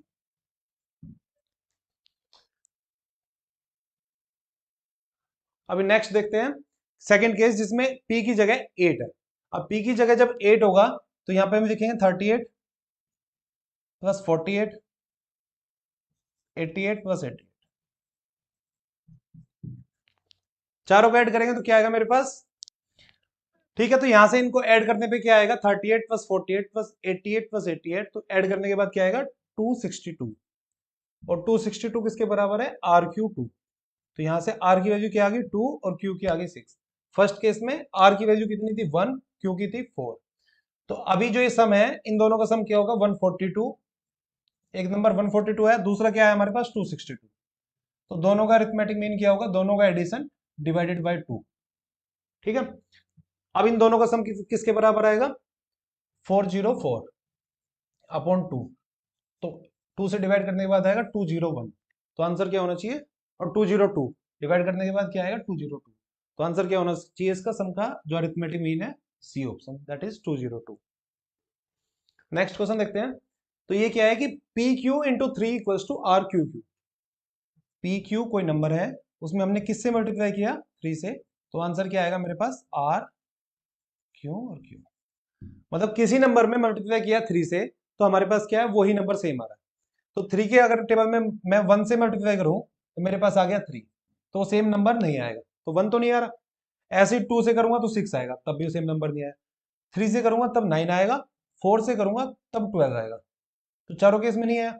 अब मैं जब 5 से कर रहा हूं तो मेरे पास आ रहा है 15, तो कहीं ना कहीं सेम नंबर मेरे पास आ रहा है किस केस में 5 के केस में, अगर क्यू की जगह मैं 5, सेकंड अगर मैं 6 देता हूं तब 18 आएगा, 7 के केस में 21, 8 के केस में 24 और 9 के केस में 27, इस तरीके से मल्टीप्लाई करूंगा मैं। तो सिर्फ एक केस में जब क्यू की जगह 5 होगा और मैं इसे 3 से मल्टीप्लाई करूंगा तो मेरे पास 5 ही एक डिजिट आएगी, तो मैं अगर यहाँ पे ऊपर 5 रख दूं तो 5 इंटू 3 तो कितना आ गया मेरे पास 15, 5 तो एलसीएम आ जाएगा कितना 1, यहाँ पे पी है 1 आ जाएगा। आना क्या चाहिए यहाँ पे फिर से 5 आना चाहिए यहाँ पे, और यहाँ पे क्या आना चाहिए, कोई नंबर आर, यहाँ पे आना चाहिए 5। तो 3 में p की मल्टीप्लाई करके एक ऐड करके मुझे 5 लेके आना है यूनिट प्लेस पे। तो 3 में अगर देखो क्या कैसे कैसे केस हो सकता है, या तो सिर्फ 5, 15 या 25, इस तरीके से हो सकता है। अब इनमें से एक ऐड करने के बाद 5 आया, या एक ऐड करने के बाद 15, या एक ऐड करने के बाद 25, इस तरीके से। अभी मैं एक एक माइनस कर दूंगा तो मेरे पास चार क्या आएंगे, 4, 14 और 24। तो 3 में मैं कोई सा ऐसा नंबर p से मल्टीप्लाई करूंगा तो मेरे पास 4 आ सकता है, नहीं आ सकता। 14 आ सकता है, नहीं आ सकता। 24 आ सकता है, हाँ आ सकता है। किस केस में, जब 3 को 8 से मल्टीप्लाई करूंगा तब मेरे पास 24 आएगा। तो p की जगह क्या होगा मेरे पास, 8। तो 3 इंटू 8, 24 प्लस 1 दैट इज 25। तो ये क्या आएगा, 2। तो r की जगह क्या आ गया मेरे पास, 2 आ गया। पूछा क्या है इसने, p क्यू r क्या है, डिफरेंट डिजिट है। तो p की वैल्यू कितनी आई, 8 आ गई। q की वैल्यू कितनी आई, 5 आ गई। और r कितना है मेरे पास, 2 है। तो ये पूछ रहा है what is the value of p plus r divided by q। तो p प्लस r कितना है, p प्लस r कितना है, 8 प्लस 2 दैट इज 10, और डिवाइडेड बाय q, तो 5 से डिवाइड करने के बाद क्या आएगा मेरे पास, 2। तो आंसर क्या होगा इसका, 2। ये क्या है यहाँ पे, p plus r divided by q। और p प्लस r की वैल्यू कितनी आई थी, 10, और q की वैल्यू कितनी है, 5। तो डिवाइड करने के बाद आंसर क्या है, 2। ठीक है, नेक्स्ट क्वेश्चन देखते हैं। तो ये क्या कह रहा है कि half of the villagers of a certain village they have their own houses. आधे लोगों के पास क्या है, किसी गांव में उनके पास उनका खुद का घर। 1/5 of the villagers they cultivate paddy. 1/5 क्या कल्टीवेट करते हैं, paddy. 1/3 of the villagers they are literate. तो सबसे पहले क्या है, घर किसके पास है, हाउस किसके पास है, आधे के पास, 1 2। फिर 1/5 जो पैडी कल्टीवेट करते हैं, पैडी कितने करते हैं, 1/5, 1/5। इसके बाद 1/3 क्या करते हैं, वो पढ़े लिखे हैं, लिटरेट है, 1/3। फिर उसके बाद में क्या है, 4/5 of the villagers they are under 25 years of age. तो 25 ईयर से छोटे कितने लोग होंगे, 4/5, 4/5। तो ये हमारे पास इंफॉर्मेशन गिवन थी, हमने ऐसे नोट डाउन कर दी। अभी क्या पूछ रहा है कि which one of the following statement is certainly correct. इनमें से कौन से स्टेटमेंट क्या है, पक्का सही है। तो all the villagers who have their own houses they are literate. तो जिनके पास घर है वो लिटरेट होंगे। तो लिटरेट कितने हैं, 33%। ये कितने, 50%। तो ये कह रहा है कि जिनके पास घर है वो पक्का 100% क्या है, लिटरेट होंगे। तो ऐसा पॉसिबल है, क्यों पॉसिबल नहीं है, क्योंकि 50% के पास हाउस नहीं है, और ये लिटरेट कितने, 30% है। तो ऐसा हो सकता है कि वो 50% जिनके पास घर नहीं है वो इलिटरेट हो या वो लिटरेट हो, ऐसा हो सकता है। तो पहली स्टेटमेंट 100% ट्रू नहीं है, तो इसको हम क्या कर देंगे, गलत कर देंगे। फिर कह रहा है कि some villagers they are under 25। तो 25 से छोटे कितने हैं, 4/5। तो ये कितना, 80% क्या है, 25 ईयर्स से कम। तो ये ठीक कह रहा है कि some villagers they are under 25%, 25 years. तो 80% क्या है, 25 से छोटे। तो ये स्टेटमेंट सही हो। ठीक है, नेक्स्ट क्वेश्चन देखते हैं। तो इसमें क्या है, हमारे पास दो स्टेटमेंट है, स्टेटमेंट की बेसिस पर हमें क्वेश्चन बताना है कि हम सॉल्व कर पा रहे हैं या नहीं कर पा रहे। तो फर्स्ट स्टेटमेंट क्या है कि the last day of the month is Wednesday. तो आखिरी दिन क्या है किसी भी मंथ का, वो है वेडनेसडे। अब बताना क्या है हमें, विच डे या what day is the 14th of the given month. तो 14वां दिन, जो 14th डेट होगी, जो डे होगा वो कौन सा डे होगा, 14th डेट को। ठीक है, ये बताना है। लास्ट वाला में गिवन है वेडनेसडे। तो क्या हम फर्स्ट स्टेटमेंट के बेसिस पे इस क्वेश्चन को आंसर कर सकते हैं कि अगर हमारे पास मंथ है 28 डेज का, तब 14th डे कुछ और आएगा। अगर मंथ है 29 डेज का, या फिर 30 या 31 डेज का, तो सभी केसेस में, चारों केसेस में क्या है, हमारा जो 14th डे होगा वो डिफरेंट आएगा। तो हम फर्स्ट स्टेटमेंट के बेसिस पे इसको आंसर कर सकते हैं, नहीं कर सकते। तो फर्स्ट स्टेटमेंट के बेसिस पे इसको आंसर नहीं कर सकते। सेकंड क्या है कि the third Saturday of the month was the 17th day. Third Saturday, तीसरा सैटरडे, और वो कौन सा दिन है, 17th डे। 17वां दिन कौन सा है, सैटरडे। बताना हमें कौन सा है, 14th। बीच में क्या है, 15 और 16। तो यहां से बता सकते हैं हम कि 14th डे कौन सा होगा, Wednesday, Thursday, Friday and Saturday. तो 14th डे स्पेसिफिकली क्या आ रहा है हमारा, वेडनेसडे आ रहा है। सिर्फ वेडनेसडे 14th को पड़ेगा। इस सेकंड स्टेटमेंट के अकॉर्डिंग। तो क्वेश्चन क्या था, हमें 14th डे बताना था, तो हमने बताया आंसर क्या है, वेडनेसडे। किसके बेसिस पे बताया, स्टेटमेंट 2 के बेसिस पे। तो यहाँ पे statement 2 alone was sufficient to answer this question. तो ये बी ऑप्शन क्या है, statement 2 alone is sufficient to answer the question. Answer क्या हो गया हमारा, बी स्टेटमेंट। ठीक है, नेक्स्ट देखते हैं। ठीक है, नेक्स्ट क्वेश्चन देखते हैं। तो ये पूछ रहा है कि which day is the 10th अक्टूबर 2027। तो इसने डे पूछा है कि 10th अक्टूबर 2027 तक क्या डे होगा, उस दिन क्या डे होगा। आज क्या है, 18th फेब है 2024, और आज डे क्या है, संडे। ठीक है, अभी हमें क्या करना है, फेब कितने डेज का होता है, 29 डेज, क्योंकि ये क्या है, लीप ईयर। ठीक है, लीप ईयर है। तो अभी कितने डेज बचे हैं, 29 से 11 दिन। फिर मार्च में कितने डेज होंगे, 31। फिर अप्रैल में 30 डेज। इस तरीके से हमें काउंट करेंगे। फिर हमें काउंट करना है 10th अक्टूबर तक, तो मतलब 10 डेज काउंट करने हैं अक्टूबर के। ठीक है, number of days total add कर देंगे हम, कितना आ गया हमारे पास। फिर इसके अलावा हमारे पास 2025 में कितने डेज होंगे, 365। और 2026 और 2026 में कितने, 365। और 2027 तक फिर कितने होंगे, 365। इन सबको ऐड करेंगे, इन सबको ऐड करके 7 से डिवाइड करेंगे। तो जो भी नंबर बचेगा, जैसे मान लो इसको डिवाइड करने के बाद 7 से डिवाइड करा, कोई भी नंबर आ गया, 59 आ गया, और इस तरीके से मतलब कुछ भी 59 की तरीके का कुछ नंबर आ गया, उसको हमने 7 से डिवाइड किया। डिवाइड करने के बाद क्या है, 7 8 से 56, तो 8 + 3 कुछ ऐसा 3 एडिशन में आ गया। तो 3 क्या है, पूरा डिवाइड नहीं हुआ, ये रिमाइंडर आएगा। तो ये रिमाइंडर आ गया, तो रिमाइंडर क्या है, 3 ऐड करेंगे किसमें, संडे के बाद। तो संडे के बाद 3 क्या होगा, मंडे, ट्यूसडे, वेडनेसडे। ठीक है, तो इस तरीके से इस क्वेश्चन को कर सकते हैं हम। तो इसको सॉल्व करने की कोशिश कीजिए, और इसका जो आंसर होगा आप कमेंट सेक्शन में मेंशन कर सकते हैं। नेक्स्ट क्वेश्चन देखते हैं। तो ये क्या कह रहे हैं, हमारे पास क्या है, 2 स्टेटमेंट है, स्टेटमेंट के बेसिस पे हमारे पास 4 कंक्लूजन है। तो हमें बताना है कि जो स्टेटमेंट गिवन है उनके बेसिस पे कंक्लूजन सही है या गलत है। स्टेटमेंट क्या क्या है, फर्स्ट क्या है कि some greens they are blues and some blues they are black. तो कुछ ग्रीन्स क्या है, मानो ये ग्रीन्स है, इनमें से कुछ ग्रीन्स क्या होगी, वो ब्लू होगी। ये ग्रीन हो गया, और कुछ ग्रीन क्या है, ब्लूज होगी, ये ब्लूज। तो कुछ ग्रीन, ये वाली ग्रीन क्या है, ब्लू। ठीक है, फर्स्ट स्टेटमेंट ये बोल रही है।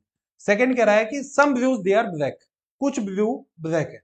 तो इसमें हमारे पास 2 तरीके से बना सकते हैं कि कुछ ब्लू ब्लैक। ये वाली अगर ब्लैक है, ये वाली अगर ब्लैक है, तो इसमें से कुछ ब्लैक या कुछ ब्लू क्या है, ब्लैक आ गई। या सेकंड केस ये भी हो सकता है, ये भी हो सकता है, 2 केस।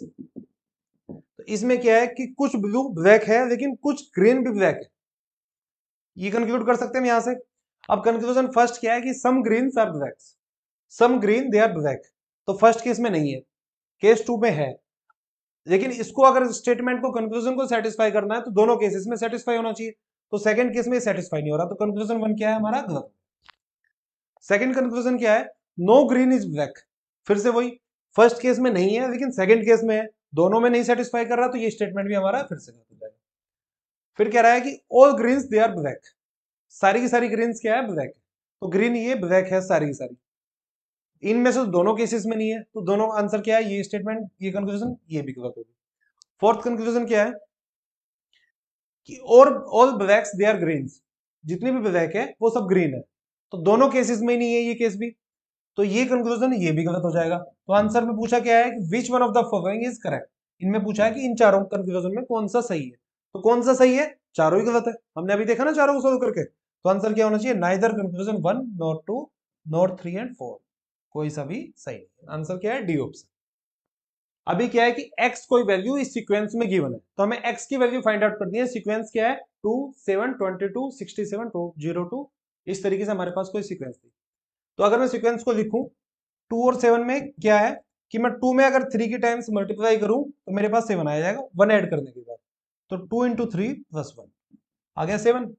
फिर इसके बाद 22 है, और 7 में 3 से मल्टीप्लाई करूं +1 करूं तब भी 22 आएगा।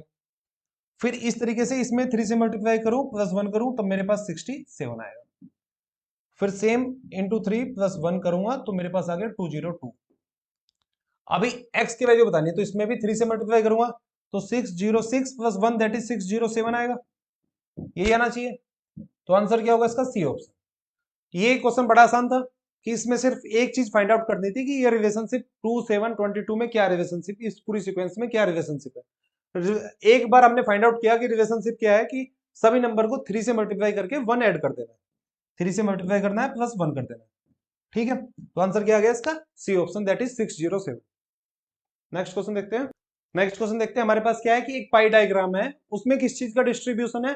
Protein, water and other dry elements in the human body. हमारे पास एक क्या था? पाई डायग्राम था, इस तरीके से एक डायग्राम था। तो उस डायग्राम में डिस्ट्रीब्यूशन किस किस चीज का है? प्रोटीन का हो गया, सेकंड क्या हो गया उसमें? वाटर का हो गया। मान लो ये अगर प्रोटीन वाला सेगमेंट हो गया, ये वाटर का हो गया, और थर्ड वाला किसका हो गया? अदर ड्राई एलिमेंट्स, ठीक है। इस तरीके से given that protein corresponds to 60%, protein वाला कितना है? 60%, वाटर वाला कितना है? 70%। तो ये कितना बचा हमारे पास? 14% अदर एलिमेंट्स, ठीक है। If both the proteins and the other dry elements they correspond to p%, तो दोनों कितने परसेंटेज को करस्पॉन्ड करते हैं? 30% को करेंगे, 30% को करेंगे ना। Then what is the central angle of the sector representing p on the pie diagram. तो जो p को रिप्रेजेंट करेगा, दैट इज ये एंगल जो रिप्रेजेंट करेगा, तो ये एंगल कितने डिग्री का होगा? अभी टोटल ये परसेंटेज कितना है? 100%, 100% है ना, टोटल तीनों को ऐड करेंगे। और ये कितने डिग्री के बराबर है? पूरे अगर सर्कल को यहां से यहां तक रिवॉल्व करके आएंगे तो कितने डिग्री का होगा? 360 डिग्री का। तो एक परसेंटेज में कितने डिग्री का होगा? 360/100, एक परसेंटेज में। अभी हमारे पास परसेंटेज कितनी थी? 30, तो 30 में कितने का होगा? 360/100 इंटू, तो ये कितना आ गया मेरे पास? 108 डिग्री। तो आंसर क्या होना चाहिए इसका? 108 डिग्री। तो परसेंटेज जो पी को रिप्रेजेंट करेगा, पी कितना था? 14 + 16, ये वाला पोर्शन, तो ये कितने डिग्री का है? 108। तो आंसर क्या है इसका? 108 degree. Answer that is C option, ठीक है। नेक्स्ट क्वेश्चन देखते हैं। जोसेफ क्या है? वो विजिट करता है क्लब को एवरी 5th डे, सभी 5वें दिन पे विजिट करेगा। हर्ष विजिट कब करेगा? On every 24th day. Sumit कब विजिट करेगा? On every 9th day. If all three of them they meet at the club on a Sunday, अब वो किस दिन मिले थे आपस में? संडे को। Then which day will all three of them they will meet again, तो वो कब आपस में फिर से एक दूसरे से मीट करेंगे? तो अभी क्या था? हमारे पास क्या? जोसेफ कब था? 5th day. फिर हर्ष कब विजिट कर रहा है? 24th day.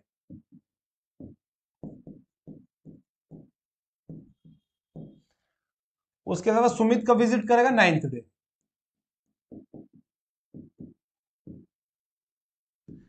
ऐसे क्वेश्चन हमने पहले भी किए, तो इनको करने का तरीका क्या है कि तीनों का 5, 24 एंड 9 का क्या देंगे? हम एलसीएम दे देंगे।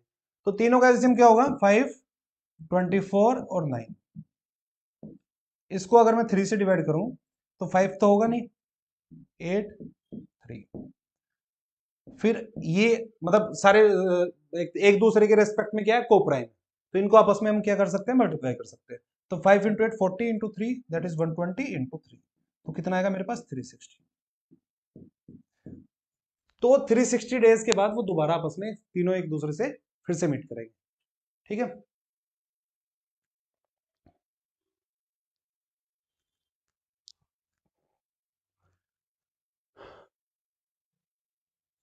तो फिर से क्या है? वो 360 डेज बाद आपस में एक दूसरे से फिर से मीट करेंगे। तो अगर आज संडे है तो 360 डेज बाद क्या, कौन सा दिन होगा? तो फिर से क्या करेंगे हम? 360 को किससे डिवाइड करेंगे? 7 से डिवाइड करेंगे। तो ये क्या आएगा? 7 5 से 35, 10, 1 और कितना बचेगा? 3/7। तो 3 दिन बाद, तो संडे के 3 दिन बाद क्या होगा? Monday, Tuesday, Wednesday. तो आंसर क्या होगा इसका? वेडनेसडे, बी ऑप्शन, ठीक है। आगे answer, the difference between 2 digit number, हमारे पास 2 डिजिट का नंबर है, तो डिफरेंस किस किस के बीच में है? नंबर और नंबर की जो डिजिट्स है उनको इंटरचेंज करने के बाद में डिफरेंस कितना है हमारे पास? 54। तो नंबर अगर मेरे पास एक्स वाई थी, तो दूसरा नंबर क्या होगा मेरे पास? डिजिट को इंटरचेंज करके वाई एक्स, और इस नंबर को मैं लिख सकता हूं 10x + y, और इसको मैं लिख सकता हूं 10y + x। इन दोनों का जो डिफरेंस है वो कितना होगा? दोनों में से को सब्ट्रैक्ट करेंगे तो 10x plus Y minus 10y minus X. तो सब्ट्रैक्ट करने के बाद आ गया मेरे पास 9x माइनस 9y। तो ये किसके बराबर है? 54 के बराबर है। ठीक है, तो यहां से आ गया x माइनस वाई कितना आ गया मेरे पास? 6। x माइनस वाई की वैल्यू हो गई यहां से, ये स्टेटमेंट जो गिवन थी, यहां से हमने क्या किया, x माइनस वाई कितना आ गया? 6 आ गया। अब कह रहा है कि कंसिडर द फॉलोइंग स्टेटमेंट। अभी एक स्टेटमेंट देखनी है, the sum of the two digit of the number can be determined only if the product of the two digit is known. ये कह रहा है कि इनका जो दो डिजिट है, इनका सम कितना होगा, ये सिर्फ हम तब बता सकते हैं अगर हमें इन दोनों डिजिट का प्रोडक्ट पता हो। तो ठीक बात है, क्योंकि अभी हमारे पास सिर्फ क्या है, दोनों का डिफरेंस पता है। अब दोनों का डिफरेंस कितना है? 6 के बराबर है। तो क्या कैसे कैसे हो सकता है? 9 माइनस 3, या फिर 8 माइनस 2, या फिर 7 माइनस 1। तीन केसेस में 6 आ सकता है, दो डिजिट का डिफरेंस। तो फर्स्ट केसेस में सम कितना आएगा? 12 आएगा, यहाँ पे 10 आएगा और यहाँ पे 8 आएगा। तो तीनों केसेस में सम डिफरेंट आ रहा है। सिर्फ जब अगर हमें इनका मल्टीप्लीकेशन पता है, अगर हमें पता है कि दोनों का प्रोडक्ट क्या है, 27 है, तो हम देख सकते हैं कि तीनों में से किसका प्रोडक्ट 27 है, 9 का और 3 का 27 है। तो हम बता सकते हैं कि दोनों नंबर कौन से, 9 और 3 है, और उनका सम कितना है? 12। तो पहला स्टेटमेंट सही है। ठीक है, सेकंड क्या है? The difference between the two digit of the number it can be determined. तो दोनों डिजिट के बीच में जो डिफरेंस है, हम उसको डिटरमाइन कर सकते हैं। तो दोनों डिजिट के बीच में डिफरेंस कितना है? 6 है। तो ये हमने डिटरमाइन किया हुआ है। तो आंसर इसका सेकंड स्टेटमेंट क्या है? ये भी सही है। ठीक है, तो आंसर क्या है इसका? दोनों स्टेटमेंट इसकी, बोथ 1 एंड 2 दोनों सही है। Thank you very much. तो आज हमने किया 2021 के 2021 के सीसेट के पीवाईक्यू देखे।